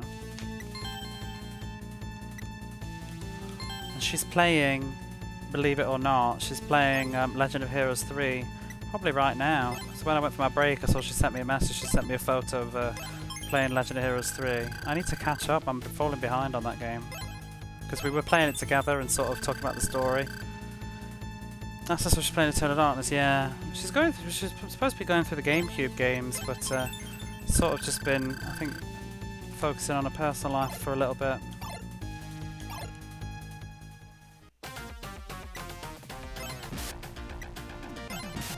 See, another good streamer is Tofu McTwist. If anybody does like watching the Japanese stuff, Tofu's good fun. I'll give her a shout out actually. Let's give her a nice one. If I can spell the username correctly. Woo!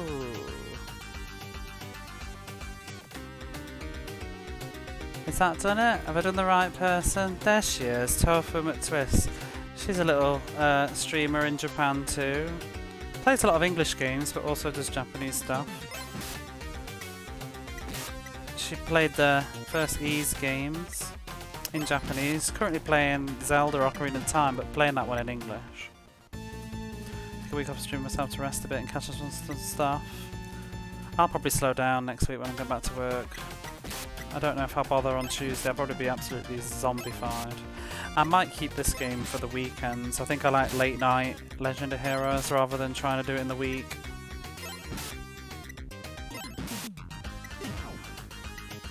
But Tofu's a good to watch. Tofu often streams on a Saturday before I do.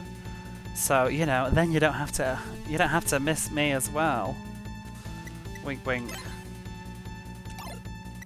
But she's often gone live on a Saturday about 8 PM Japan time, and you know how fucking late I am. I don't go live till about 11, midnight sometimes. So I'm often usually watching her stream before I do. The golden hysteric weekends, it does. Yes, it'll be back to me streaming at my usual hour. But like I said, I might keep this one for Friday, Saturday nights when I can stay up late. The problem with staying up late though is it's alright today when I've woken up at 2 o'clock, but you know on a Friday when I've been at work all day, playing like a game in Japanese late at night is like exhausting. It's nice while we had it. I mean, I still have my Friday, Saturday, Sunday nights when I've, you know, not got friends. I can stream. What is going on this map? In fact, let's use the item. Let's use the mirror of Joshua. What is going on? I just want to look for chests and stuff. This is a big, big castle. Probably don't need to do all these things, do I? The weekend streams I normally catch, yeah.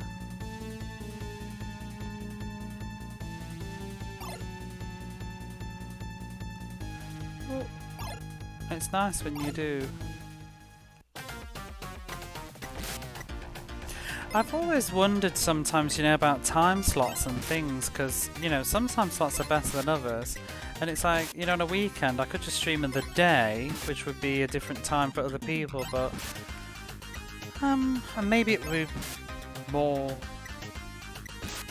what's the word, accessible. Maybe there'd be more people or whatever, but I don't think I care. I think I like doing it when I do it. It's my time. I realise that when I stream a lot of people are at work or going to work, but what can I do about it? And then I think on the flip side, you know, if you overthink it and think like, whoa, maybe I should stream at this time, but people will have, you know, there'll be better people to watch at that time.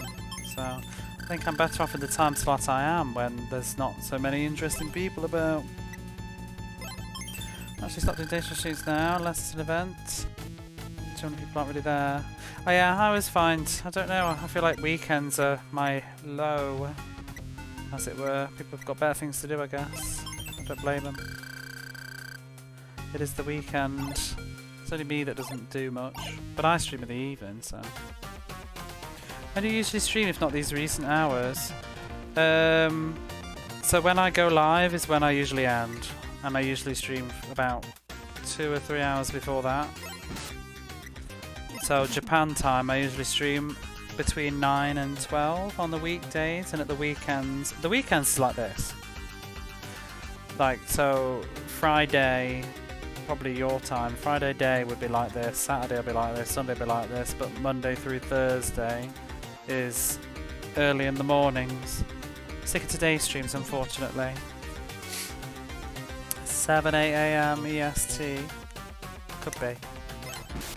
But also, I don't have a strict schedule as such. I'm not that person. I stream when I feel like it, pretty much, and it tends to be a lot. But there'll be times when I don't. Like last week, before Golden Week, I didn't stream for 6 days. So I was just tired. I also just wanted to do my own things. I wanted to play, I was playing a game by myself and enjoying it, and I just wanted to do that. Should we go up or down first? The hour, yeah, that's what kills me though. It's better in the winter, I think. I think it's this, is it this, or is it not? Which is the one where you all get up earlier? When you all get up earlier is better.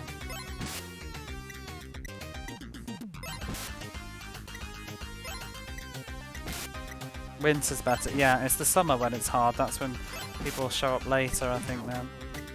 Because obviously Japan doesn't change the clocks. I don't need any more items. No. I'll just throw it away. Get a bit of time to visit in the summer.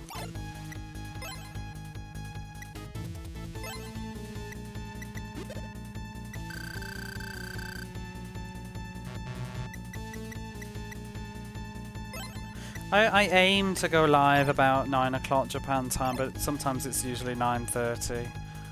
I mean, originally I used to try and go live by about 8, but it just never happens anymore because I walk home from work, so I don't get home from work until about 7:30 now. And then I need to have my dinner and have a bath. If I took the subway, I'd probably stream earlier, but I like the benefits of walking home. I save money. I feel like it's good for my mental health. It gives me a chance to study too, and I do my flashcards on my phone as I walk. I listen to music. just do all my sort of phone time stuff on my walk. I quite enjoy that little hour to 15 minutes to myself. Not that I have any obligations when I get home, but it just feels like there's less distractions. And it's nice to walk with a goal.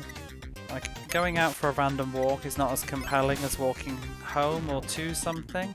So if I go for a walk on the weekends, I'll usually go to... This is why I end up buying so much crap, because I can't help myself. Oh, there's everybody! I usually go to a place, because I need a destination. I find just walking is... I never know when to stop. You know, you walk so far in a direction, and then when do you turn around and come back? Usually when you're far too tired now and regret. But walking home from work is nice because there's always a clear end. If I live near game stores, I've been saying, oh no, I shouldn't go in them. But I'm getting good. I'm getting good at not buying stuff. I mean, I'm going to go to some tomorrow because I'm going to go to the eye clinic. And there's some nearby, but I'm not really looking for games. I'm looking for those books. I want to find those light novels based on video games that I never thought about until recently. I just want to see if I can find anything, because if I can find them, they'll be cheaper than buying on the internet, generally. But they're just very hard to find. I've looked in the shops near me and they don't have any.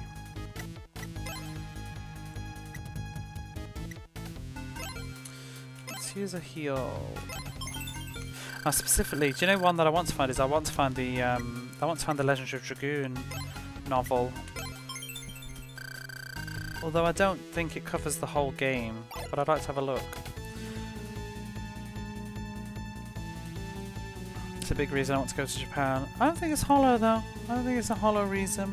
If it's what you like. I mean, I'm sure that you would enjoy other things while you were here. So I'm just going to get a sweet. Because some people ask, you know, what do I like about Japan? I like video games. Is that really bad? I feel like we've been conditioned to think that it's a shameful hobby. Gives me a lot of fun. But I think our generation especially, maybe. Oh, our generations. I know there's a few different ones in chat, but we're generally all over. I think most of us are over about the age of 20 to 25, right? I think we're older than that. And I think, you know, when we were growing up and stuff, it was seen as sort of a bit nerdy. I think maybe even more America than the UK, though. Is the impression I get from the internet. But it's sort of become a bit more cooler now. But it is always that image of like, oh... I remember when I was at university, just a little anecdote. I was at university and I placed quite well on the placement test, like not compared to everybody, but just better. I did okay, and there was this other person who didn't do so well, and I remember hearing off somebody else that they were kind of bitching, like, oh, he doesn't even study, he's just playing like video games or whatever or something, because I'd said it once. I'd mentioned that I was playing games sometimes and stuff. And I guess the person was pissed and they brought that up. But the thing is, it's like, well, yeah, I was playing them in fucking Japanese, you know? So maybe that helped, you know? It's not always that bad. It's not always a waste of time.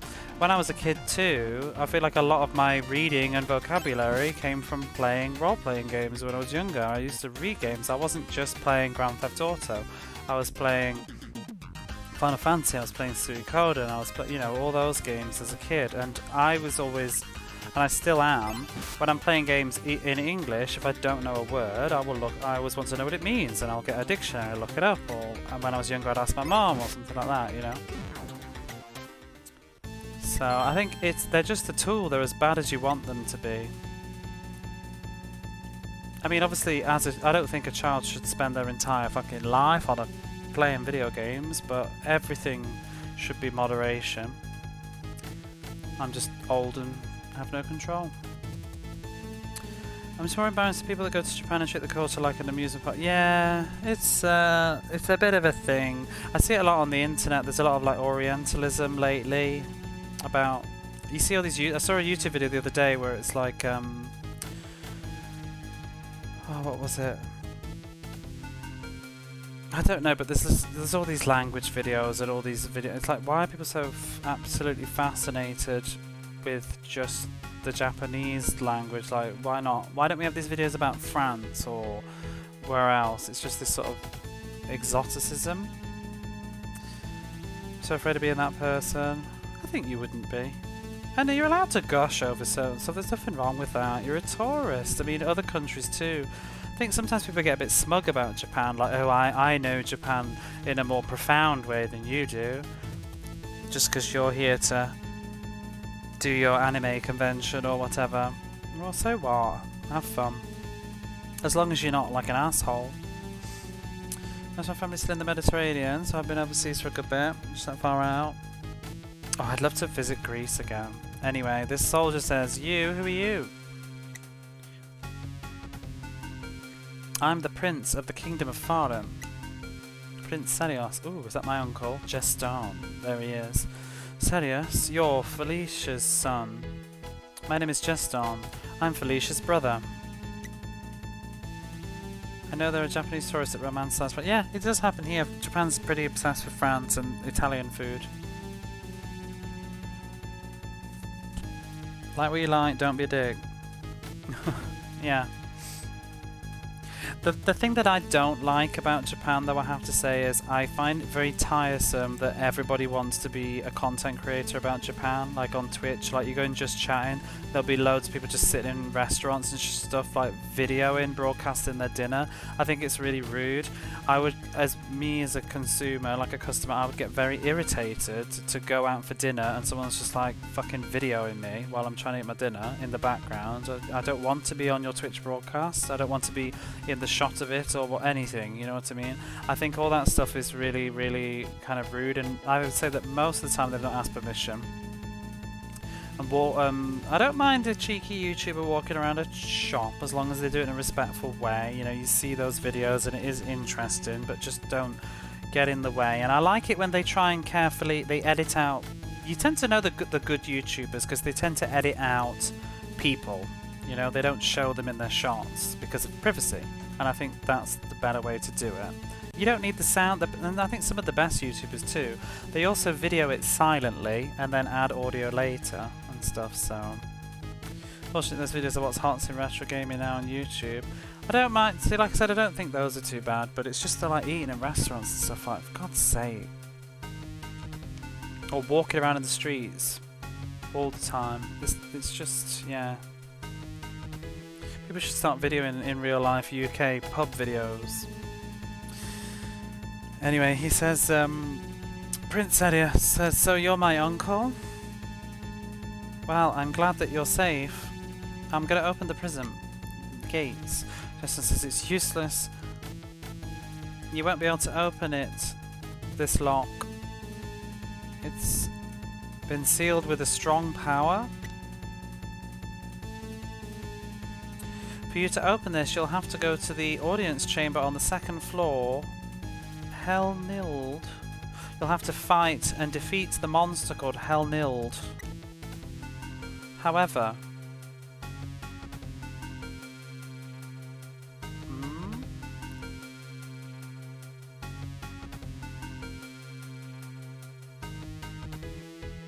There's a power on the entrance of the second floor that you can't see that will prevent you from entering. And so if you don't do something about that, then you won't be able to get him. By the way, well, now that you mention it, that power sure is mysterious. What?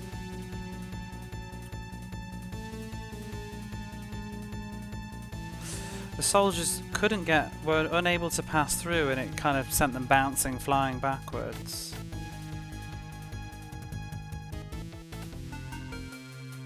But wait, when he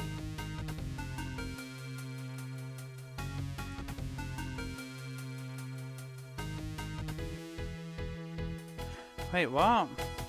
I'm not following this one, I think.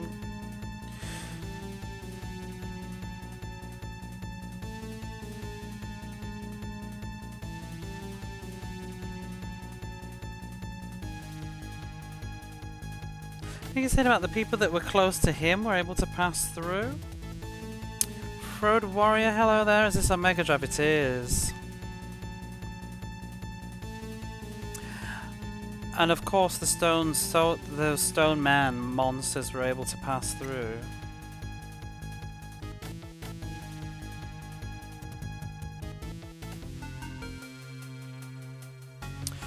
So his I know what it. Sorry, his aide, his his advisor was able to pass through, and so were the stone monsters, but his soldiers were not able to. So there must be something that's different about my advisor and those soldiers. If you look around near here, you may be able to find the key that can undo this mystery. Well, I wonder if he's just got an evil advisor then. You know? Are you familiar with the PC Engine version, Road Warrior? But yeah, this is the Mega Drive version. I've never played it before on any platform, so it's sort of a first time for me. No, you haven't played a PC Engine ever? Because some people that have been around do seem to know that one, or the TurboGrafx even. So if we go, if we go talk to the wise man Roel, who lives to the north, what was it, west? You should head there. Yeah, wise man lives to the northwest called Roel. You should head there. He might know, be able to reveal something about it. Well, we've already been once, but he had nothing to say, so I guess we've got to go there now. Another fetch quest. Only you can save this kingdom. I'm counting on you. Okay, I guess we're going there then. I think we'll head there, and then I think I'll leave it for the evening. I don't think I'm gonna squeeze to finish this chapter tonight because my brain is already getting real tired now. It's getting to that time of night. Oh, I'm pressing cancel instead of confirm.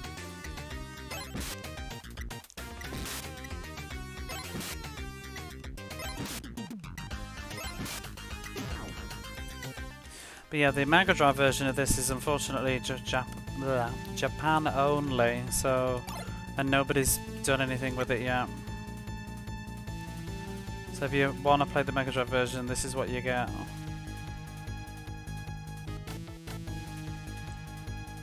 Whoa! Oh, go away.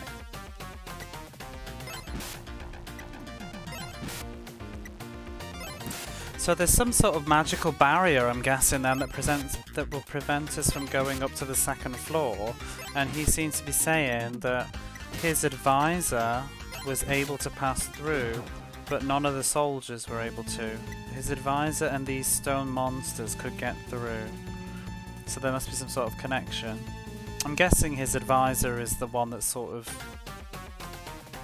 made all of this happen.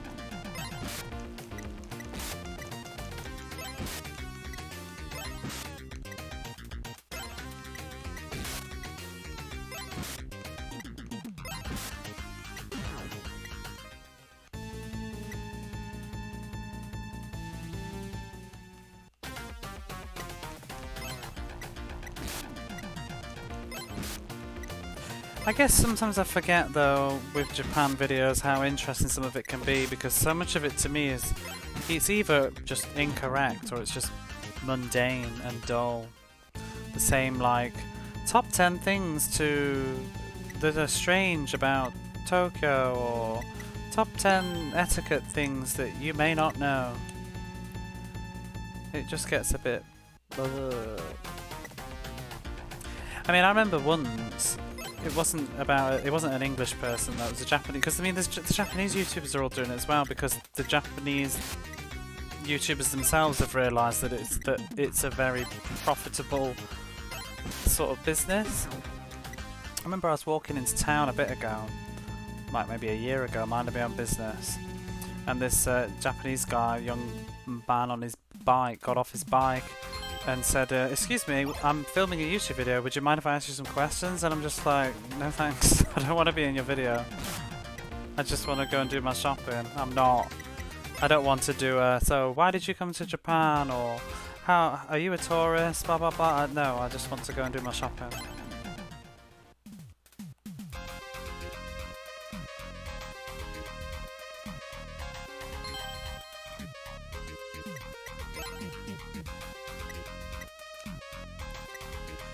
Can we get back to the other town and rest? Before I do this? I feel like I want to get all my MP back. I also realised I didn't tell you that story that I was going to tell you. A crazy, crazy story that happened the other day. I don't even have a warp spell. Shit. What's wrong with the lady said, let's see if people are talking about me. She spoke fluent Japanese. See, there's a lot of those too, some of the ones that kind of bug me. I have to say, no offense if you like them, but I really hate those like reaction videos like, watch when this woman suddenly started speaking like boss native Japanese or whatever. Look at the reaction. Whoa! It's like, wow, great, you speak a second language? What do you think like most of the rest of the fucking world does all the time? It's just a normal thing, it's not even interesting.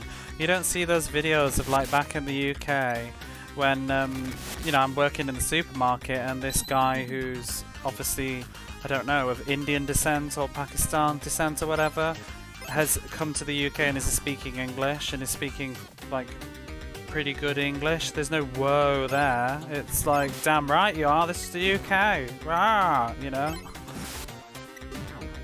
It doesn't work the other way around. Somehow it's an incredible achievement for like a white person to speak a second language. Or, sorry, a non-European white person. Sorry, I shouldn't get into such hot takes at this time of night, but... but that's how I feel about that. It is not... What I find impressive is when I was a student at university, there were like French students and Korean students that could speak English and were learning Japanese with all of us miserable English people that couldn't even speak Japanese. And then you've got all the French students that are already bilingual because they had to be. That's impressive. Same as I said with the streamer I was on about earlier, Tofu. She's from, I feel terrible now, I'm going to mix it up. I want to say Norway. She speaks Norwegian and English and Japanese, you know? That's impressive. Not too much protection against them just filming you and sticking... Yeah, and I think it's just a little bit... sometimes. Better ways for them to reach out to people. That's exactly what it was, yeah. There was a whole trend of those videos at one point. They just kind of annoy me a bit.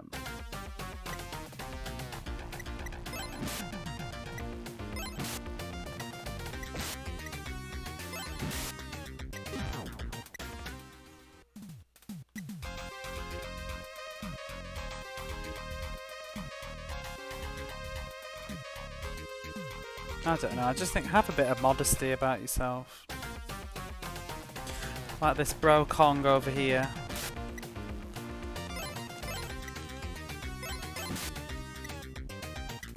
Oh, so anyway, the story that you're all obviously desperate to know, probably, before I forget again. So I went out with my friend the other weekend when I was talking about being shy or whatever, and we went for a walk. We went down this, there was this side street kind of in the city area. I said, oh, that looks like a nice street, why don't we walk down there? And I took a walk down this street, and there was this like building with this like spiral sort of fire escape outside of it. And I'm looking at this cafe that's on the ground or the second floor or something. And I was looking, I saw a sign and it said this cafe, and I said, oh, that looks quite nice. I'm just gonna stick my head through the window and have a little peek. Maybe we could come back another time. And while I was looking through, all of a sudden my friend is just like, oh, there's and he wants to say like, oh, there's such and such in the window, but didn't finish his sentence before this woman started talking to him from the top of the building and is asking him in Japanese like, oh, do you want to have a look around, like we can do a trial session, like a free look around or experience or whatever, it's the word that they used, like a demo. And I'm listening, and I was like, who are you talking to? And I walked back, and then next thing you know, we're going up the stairs, because I thought, oh, it's the owner, they're going to let us look around the inside of the cafe, but they're not open right now, but okay, sure, whatever. Went in, went up to the top of the staircase, and then the lady says to me like, "Oh, can you just wipe your shoes in this box? It's got like a sterilizer in it." And I thought, it's a bit much for a cafe, but whatever. You know, we have just had Corona. I guess it's a remnant of that, so I thought, well, fine. Wipe my feet in this box, and then she was like, okay. And I opened the door, walked into this thing, and then, I kid you not, there are like 25 fucking owls staring at me. And in the corner of this room, behind this cage, there's like a massive vulture. I'm just like, what the fuck is going on? Turns out we'd gone into an owl cafe, and I'd not even clicked at all, because there were two signs. The sign that I was looking at was for a different thing, and the sign next to it just said Owl Cafe. And I'm just like, I'm now standing in this room with all these fucking owls, and I don't know. It just made me think of, like, you know, like the Tiger King documentary, because there's just this crazy owl lady living in her building, because there's like normal houses like next to it. I'm like thinking, what must your neighbours think of you at night time with all these owls going at it? There was an eagle, I think it was, as well. I don't know. There was a bird of prey. It was like a hawk or an eagle or something. Not an eagle. Eagles are massive, aren't they? I think it was a hawk. Or at least the eagle in The Rescues Down Under is big.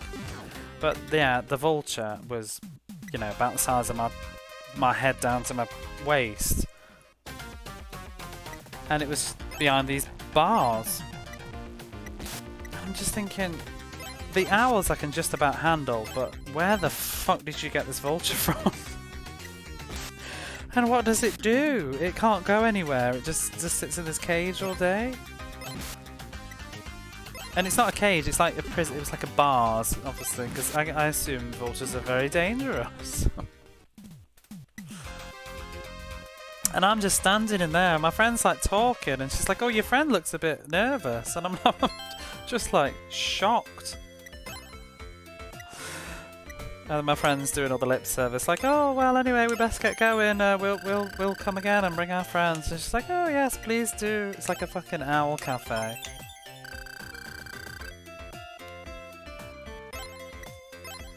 It's an absolute, but that's what my friend is like, though. Do you ever have those friends, you know, like, of all the people, like, only that friend would I go out with for a walk and end up staring, you know, and like 30 minutes later, I'm face to face with a fucking vulture. Like, how do you get me into these situations? Because if I had been walking by myself, none of that would have happened. It would have just been a very quiet, me walking down the street, not noticing anything. But when I'm out with them, it's just like, next thing you know, you're in an owl cafe having a free trial. The only kind of friend. Let's see. What are you doing in this place? Says Roel. Duke, just on. We've come on behalf of Jeston as messengers.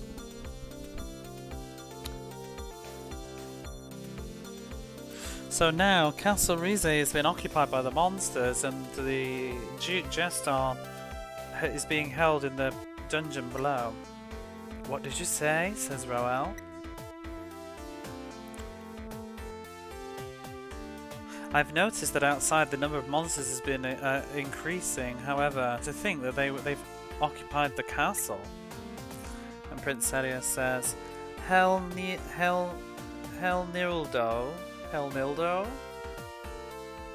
Sounds dangerously like something naughty. Helnildo.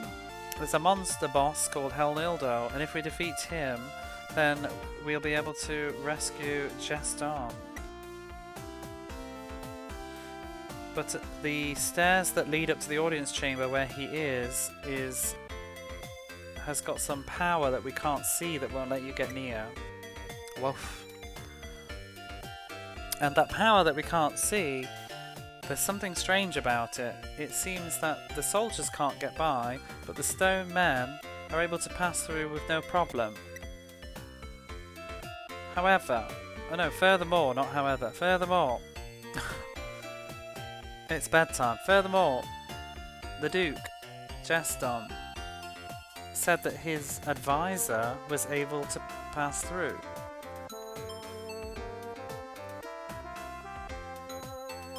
And he thought that you might know there might be something nearby, like a key that could sort of unravel this mystery. Roll says, a power that can't be seen?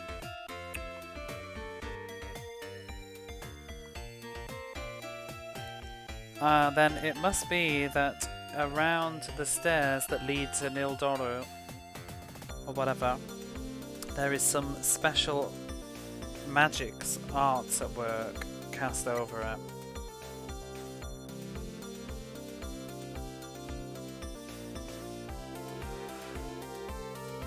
What's this?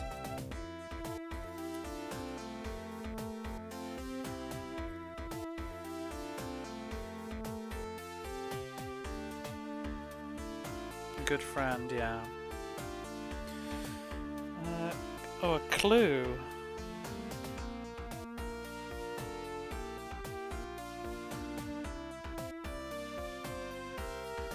To find a clue.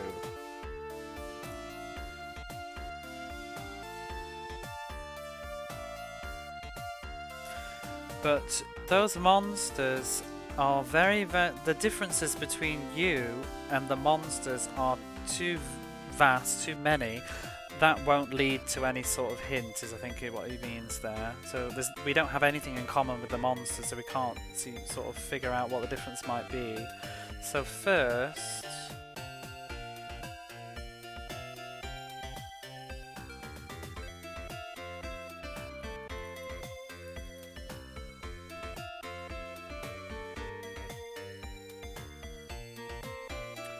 you should look at what you and the soldiers have in common, but is different from the Duke. So maybe it was the Duke and his associates were able to pass through, so maybe it's... I reckon we can pass through, let's be honest. I wonder if it's the royal blood. We haven't tried to go through, because that would mean why the Duke could go through. Unless he's got some sort of... Oh, I'm thinking. Do you know the stone men have that jewel in their head? I wonder if that's it. Oh, he's got it. He says, the thing that you have in common with the soldiers must be weapons. We're wrong, Tin Sarah. Sorry, we're wrong. It's the weapons. He said the Duke and his advisor weren't carrying weapons. So the advisor isn't evil then, he was just... yeah. See, I misconstrued the conversation earlier. I misread something when it was my advisor. It was him and his advisor, not my advisor. But they both got through. The jewel was a good idea though, but no, it's basically just a weapon detection, I guess. So, yeah, I heard about this a long time ago. What was it again? Oh, that's right. It is a... oh god, I can't read that. Something stone. Is that magnetic barrier? Is it like... I think it's a repellent thing, maybe. I have to look this up. Some magnetic field.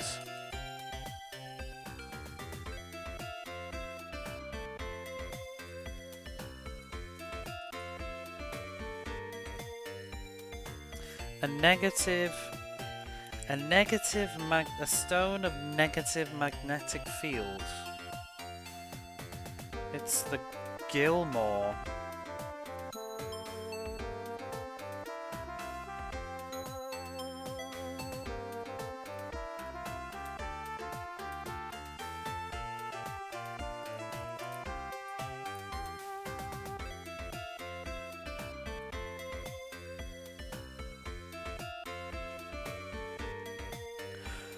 So it's a stone of negative magnetic field called the Gilmore, and I heard about it that people were when people were excavating it, there was a stone that repelled steel.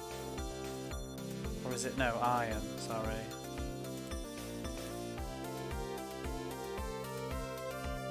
Iron.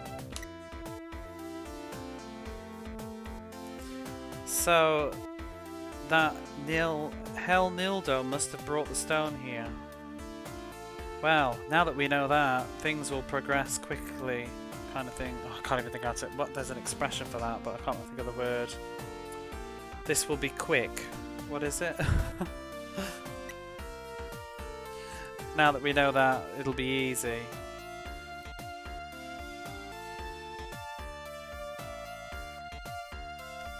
So, if you head to the place that you can't pass through and remove any equipment that is of a steel type, you'll be able to pass through to the second floor. So, you should get going. Oh god, what does that mean though? Is it literally only steel? Because I'm not wearing steel. Oh no, iron, sorry. It's iron, but I'm wearing steel. But steel and iron, aren't they kind of the same thing? Isn't steel purified iron?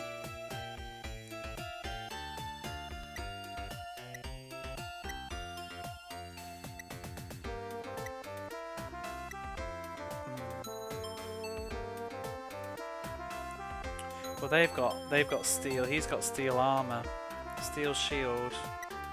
Not steel. I keep mixing it up. Iron armor and iron shield, and he's got iron armor and iron shield. We're gonna have to take them off. I wonder if you can just put them in your inventory and then plop them back on. But anyway, I think that will definitely be enough for today. We got a lot done. Had a few too many tangent rants. I hope it wasn't too intense.